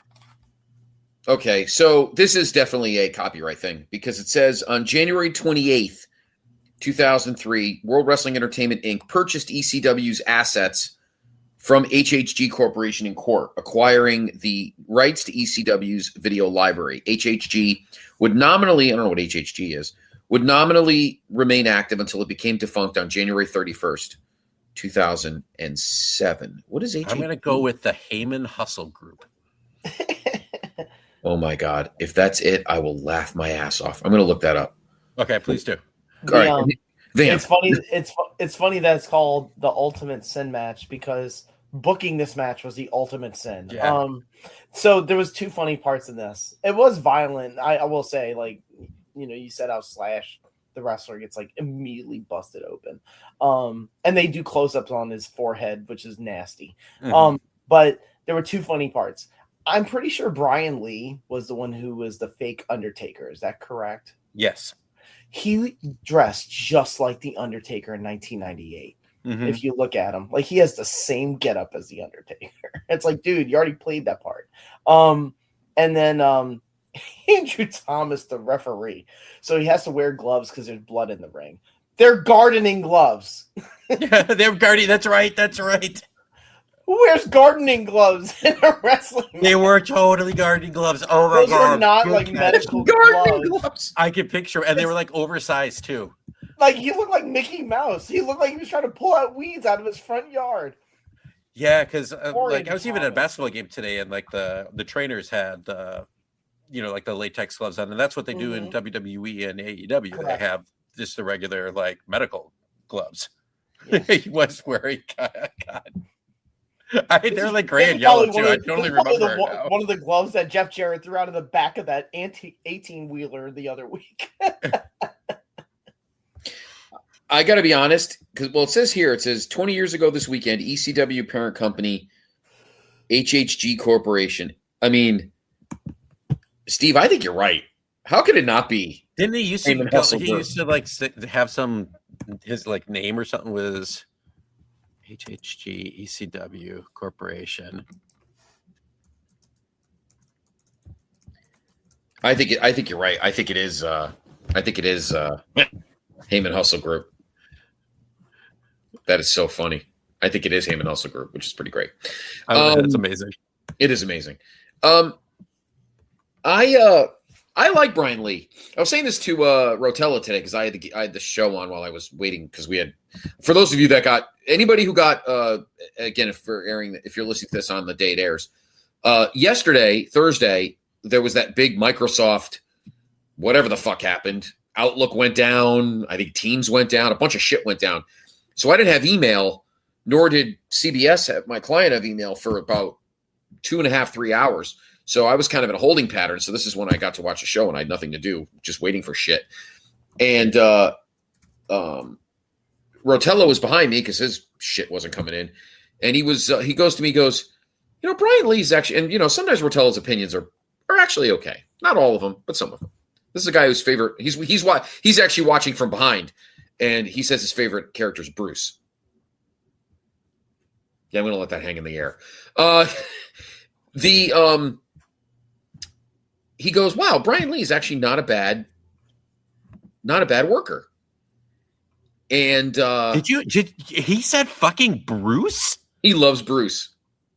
He loves Bruce. Oh my God. He loves him as because he loved Kwee-Wee. Oh my God. This is Rotella we're talking about. Seriously. Jesus Christ, man. Yeah, he procreated. he looks like a yard gnome that got run over by a lawnmower. But anyway, but he did say today, he goes, Brian Lee's actually not a bad worker. And I said, I got to be honest, he really isn't. Take the Undertaker stuff out. And what's Brian Lee's legacy? Good big man, solid guy in ECW, He just really didn't have like great charisma. Like he's right. Just like trying stuff, right? Like here, all of a sudden he's wearing eyeliner and going like, hoo, hoo, hoo. Like he's Bruiser Brody all of a sudden, which he hadn't done in the previous 40 episodes. But Yeah. he just recently started doing it. Yeah. That's the Bruiser Brody stuff. But I mean, the guys here, I mean, they look like literally a bunch of fucking degenerates. Sandman and New Jack look awful, and somehow Sandman was able to wrestle a few more years after this. Saturn is great, but he's just roided up beyond all belief. Oh yeah, he is. He is absolutely bloated. He is. Yeah. I was just gonna say that was the word I was looking for. That real big like WWE bloated look that they had. Oh yeah, fat water gut. He had like his water gut, and oh yeah, totally, absolutely. Yeah. Yep. Awesome really didn't do much at all, but yeah, he got a little plumpy, huh? Mm-hmm. He got plumpy. Yeah, he's not. Oh God, I'm so sorry. I was going to say he's not long for the world. I didn't mean being alive. I meant I am. Rest in peace, Mike Awesome. I am so sorry. Oh God. That's boy. Because you just pulled a reach. But yeah, I did. That was bad. He only wrestled for really just a couple more years. He would have that killer match with. He would have that banging match with Tanaka at One Night Stand. Yeah, that would be 2 years later, right? And he was in decent shape then. I don't know what the fuck was wrong with him here, but he got in better shape after that. WWE really could have helped him out. I mean, we won't go down this rabbit hole, but I feel like WWE could have really helped him out. Mm-hmm. Mike Awesome. Anyway, solid match. 9:34 your time. They gave this like about 5.25 probably. Yeah, 5.24. I can't believe that Triple X AMW match was 8.43. Who was overgrading that? I don't know. 13 votes, so not many votes, but still enough. I mean, still though, it was a glorified handicap match. But anyway, okay. So we're back to our scary review, our scary recap of the Trinity and Kid Cash storyline, which has been going on for months. To their credit, Yep. And pretty much the story is that Cash is just rotten. He's just a user who's just used Trinity, and last week let her get destroyed after he kind of used her and made it seem like they were in a relationship. Yeah. He comes out for an interview. He's actually shorter than Mike today, which I thought was funny. Yeah, I thought that was pretty funny too. Yeah. I guess that's why they do the sit-down interviews. He made it. He's like, "Hey, I just discovered her. She doesn't even have a contract here. She has a contract with him." TNA's all disgusted by this. So Trinity comes out and she starts talking, and Cash just plasters her with a stiff slap to the face. Like, she slaps him back, but even like TNA's kind of disgusted by this. He gets in between them, and that leads directly into a match between the two of them. So yeah, Trinity versus Cash. The crowd is super hot for this. Yes, which good. I mean, it's been a long-term storyline, and Kid Cash is a dick, and the Trinity's decent, and the crowd's behind her, and they, hey, good storyline. Yep. So she get a huge moonsault to the floor right away. But Cash comes back, his smash mouth chair shot, they call it, where he just chucks the chair, kind of like RBD would do. And then he starts showboating, doing moves and then pulling her up, like in an Ushikuroshi, pulled her up. She eventually kicks out of a huge lariat. It got a little sloppy here. She was trying to do some like step up moves, and then of course the ref gets knocked out.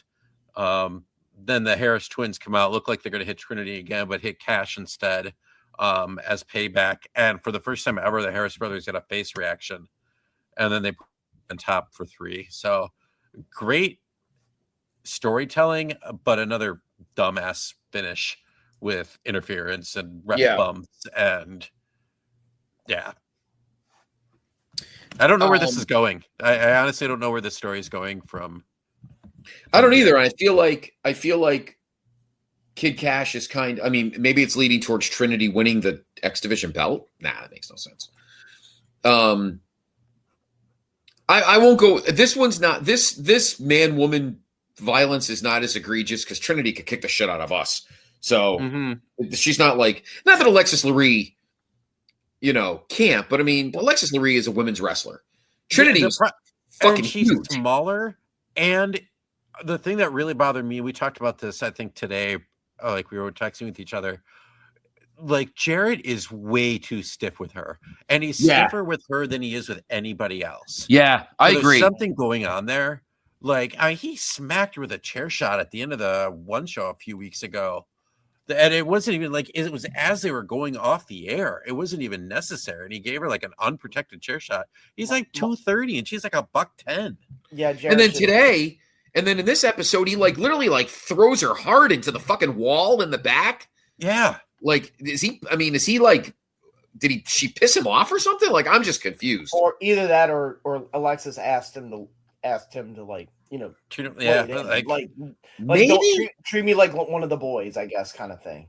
But I'm not saying I don't know if that was the case, but I have noticed that with Trinity. I'll say this: Kid Cash doesn't let up really that much either, but I think Kid Cash does do a good job spot wise of making Trinity look good. Yes, there's sloppy moments. There is one miscommunication where Trinity takes an Irish whip to a barricade, and when you go into the corner when you're Irish whip, you're supposed to keep your head up to look because that means the wrestler that did it to you is coming towards you to do something.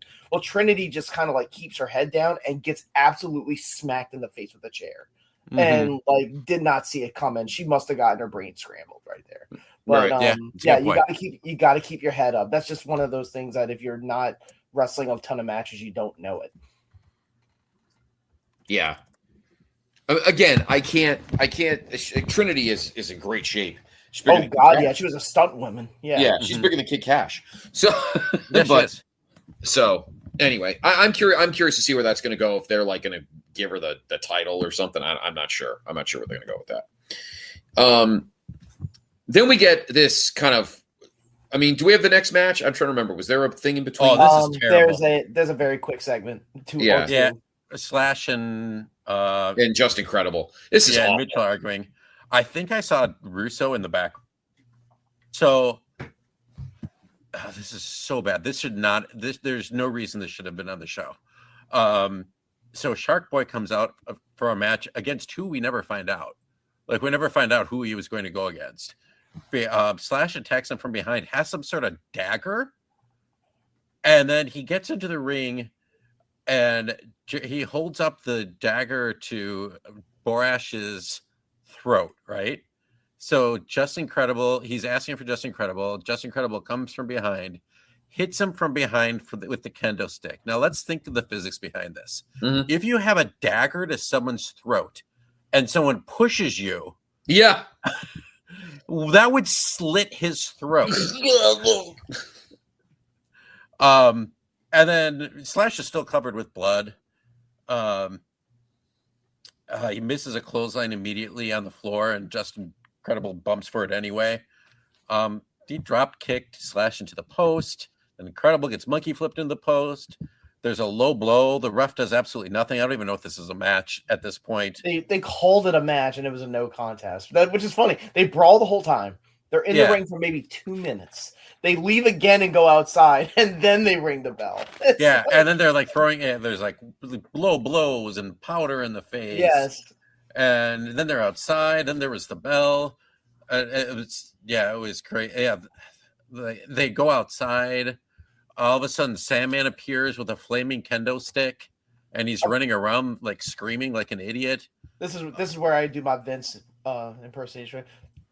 That's got to be a flaming cane. That's got to be a flaming cane.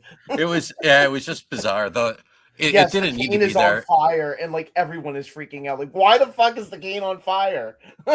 Yeah, I know. And it's funny because I thought during the match, I heard a fire extinguisher.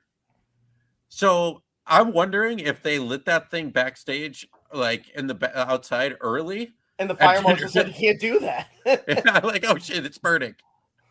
But it was a disaster, and it didn't even add anything to the show and the angle that came later.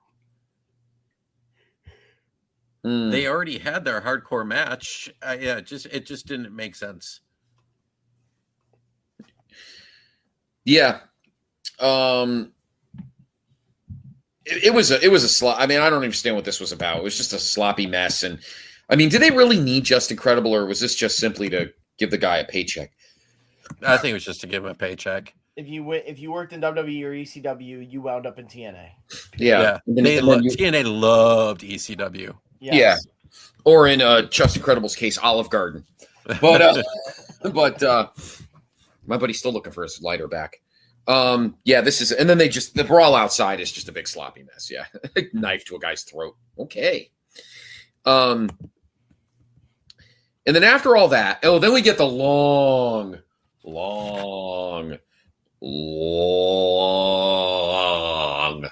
saga of Raven. Oh yeah, that's right. Long, forever too. Long. They're pumping up this match, which is finally happening on the next episode, not ours. Ours 2 episodes from now here in Main Event. We'll do it on April 30th when finally we have the match between Jeff Jarrett and Raven for the World Heavyweight title. Finally, it's like WrestleMania for low level. But I mean, to TNA's credit, give them their due. They are building up to something. Raven was probably the closest thing to like a guy that, could be a main eventer, could be a world champion. So I do think that, I'm excited that they're, because they don't know what to do right now. They're pretty much just these weekly shows. They don't obviously come close to being able to do weekly pay-per-view. They barely have their own show, monthly pay-per-view. They can't even barely get this going. So the fact that they're boosting a big show coming up, I got to give them their due. Mm-hmm. I got to give them their due. So,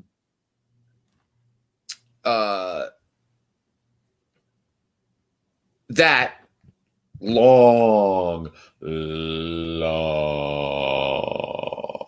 drawn out saga, how we get to Jarrett and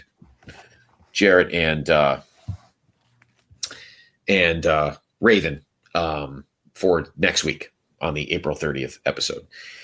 And then takes us to our last match, not the end of the show, unfortunately. Our last match of the show, the number 1 contendership for the X Division title, the 2 tag team championship partners, the Amazing Red and Jerry Lynn.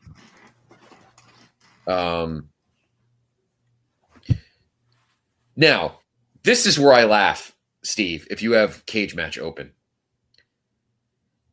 20 voters gave this match a 6.67, while half the voters gave the tag match an 8.43.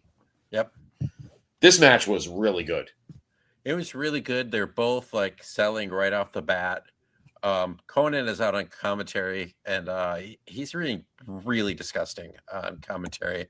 I think someone eventually told him to knock it off because he wasn't even commenting on the match, but he was being just like calling everyone like sluts and bitches and stuff. People weren't even involved in the match. They weren't even talking about the match. The commentary by Conan was awful. Yeah, it was so bad. Awful. He was told Don West, why don't you be like one of these sluts and go into the cage? I'm like, what?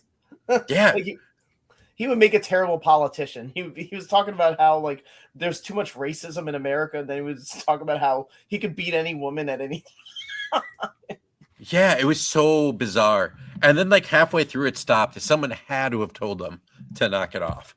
Yeah. Yeah. And he said, I'm not under contract. I can say whatever I want. Yeah, it was really bad. But the match itself was very good. Jerry Lynn kept it grounded. So it was weird because Jerry Lynn was in a match where the other wrestler was faster than him, which doesn't always happen. So it was a different change of pace for him. The finish was bad. Yeah, it was. The match was good. They each, of course, knew each other's offense. That's what they were playing with, because they wrestled each other and they were tagging together. They're each trying each other's finishers out. Yeah. And it's like you're just wondering what's going to happen because it's not going to be a clean finish, right? Like none of these matches have been clean finishes, so you're just waiting and waiting. It's like WCW where you would get to a certain point in the match, and you just know someone is going to run in, so the crowd just starts standing up and looking towards the entryway. And that's what I was feeling about this, because it was really starting to pick up. Like Red went for the cradle pile driver. And then, of course, like on cue, the ref gets knocked out. And then all of a sudden, you think it's going to be the mystery luchador who's been coming in the last few weeks.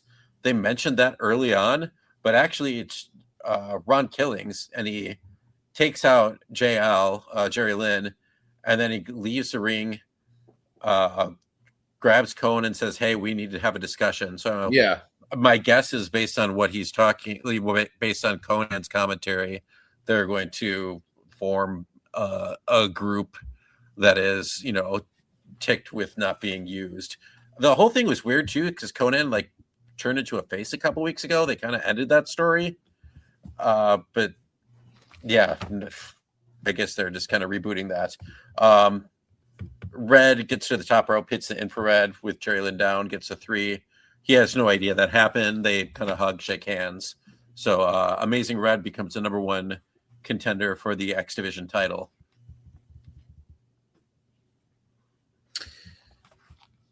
Yes.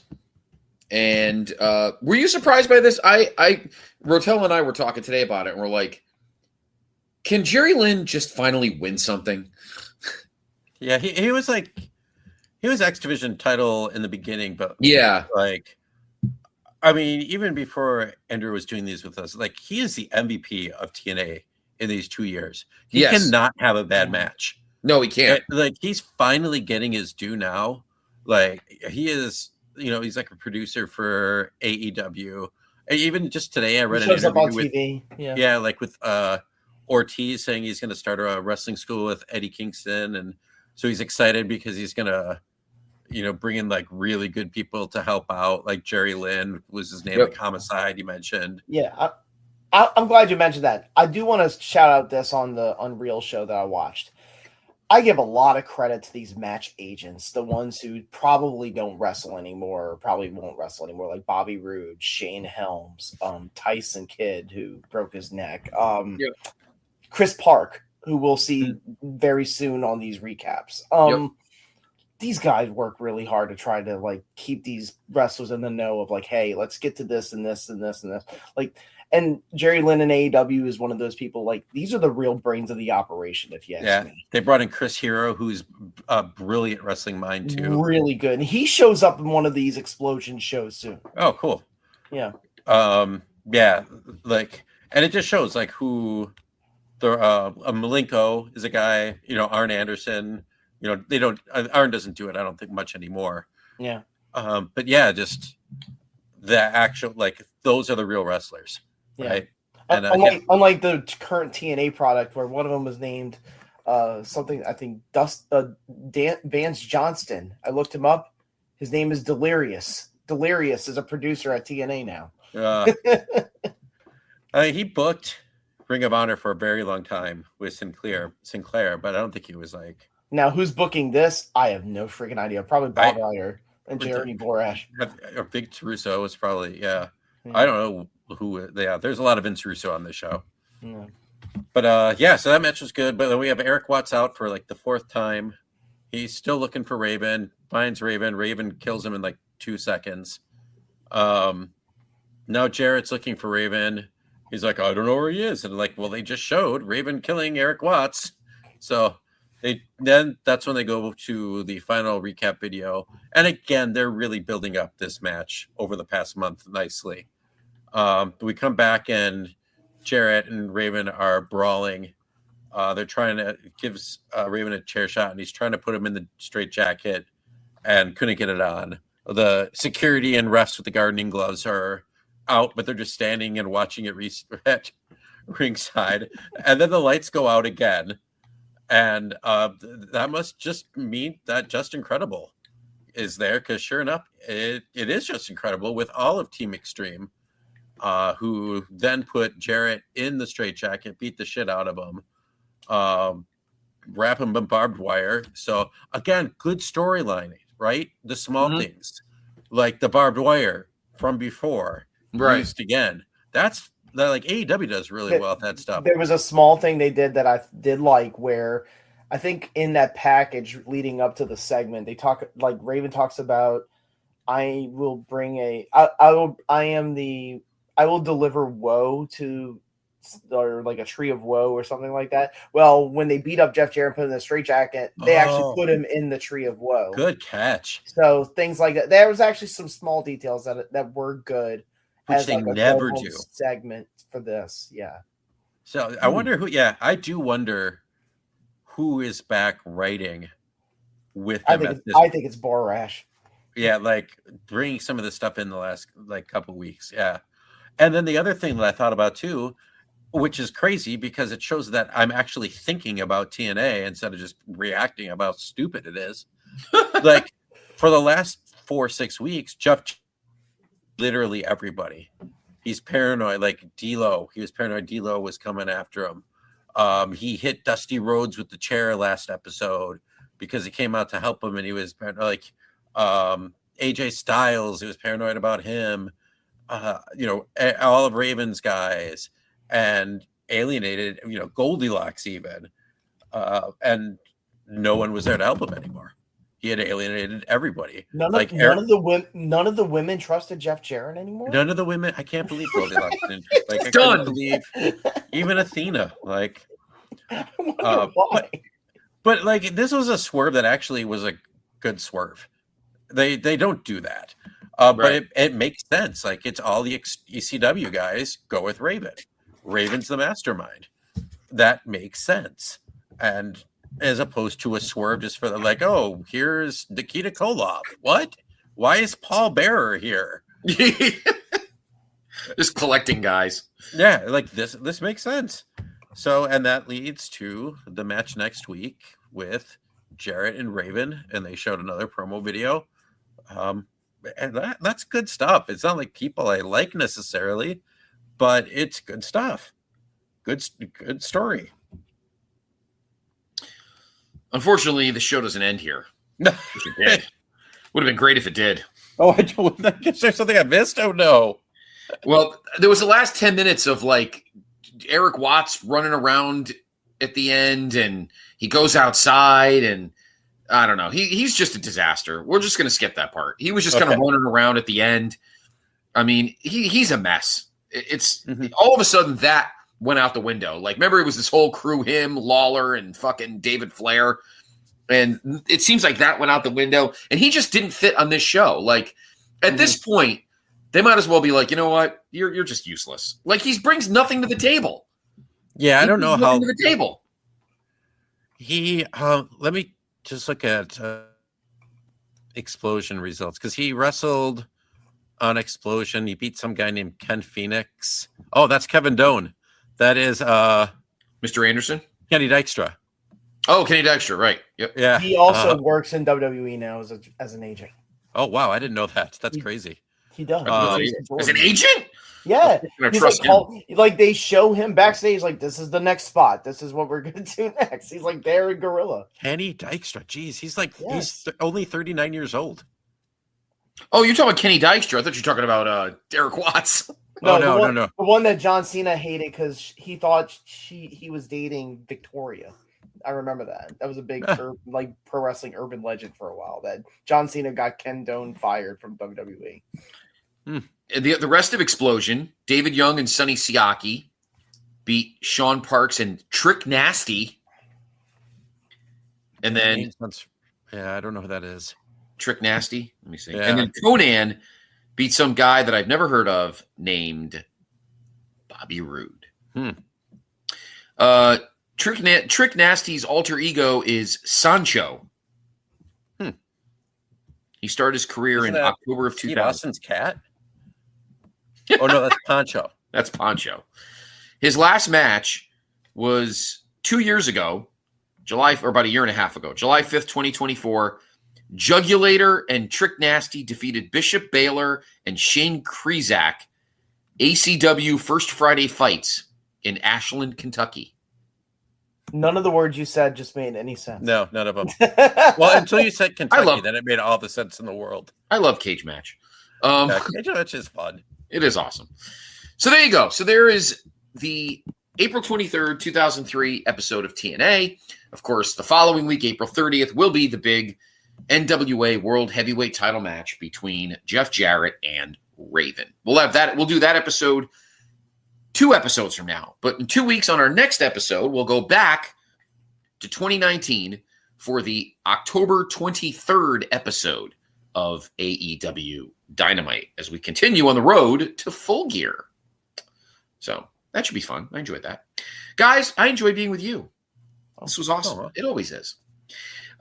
Stay safe out there. If this whatever the fucking thing is called, stay safe out there for anybody who's going to be in the way of whatever it is. This storm coming in. Where I am, we'll be getting it mostly on Sunday. So we'll be back in 2 weeks. We'll in 2 weeks. We will discuss the fallout of the Royal Rumble and look ahead to Elimination Chamber. We'll look ahead to No Surrender, TNA's next pay-per-view, and see what AEW is kind of doing at the moment, and see where these roster guys are going, and any other discussions that pop up that strike our fancy. And then we'll go to the main event archive for, once again, the October 23rd, 2019 episode of AEW Dynamite. Guys, you're the best. Thank you. Andrew Reich with Adam Murray, the NBA Team Podcast over on the PTB Pop Experience. And Steve's just Steve. Steve's here. Steve's just always here. Yeah. You can catch me on the main event. Exactly. Yes, well, there will be a pod of honor at some point when Reach has some disease. I have a couple of things I was looking at, actually. Yeah, we'll get there. We'll get there. Anyway, guys, everybody have a great weekend. Enjoy Saturday night's main event. We'll talk to you in 2 weeks after the Royal Rumble on the main event. And you've been on the main event. I just looked up. I found out what HHG stand for. It is the Hulk Hogan Grill Corporation. This is the company Hulk Hogan made before George Foreman created the grill first. I'd like to create an LLC called SUR, Sir. Shut up, Reach. Isn't that Greek for son?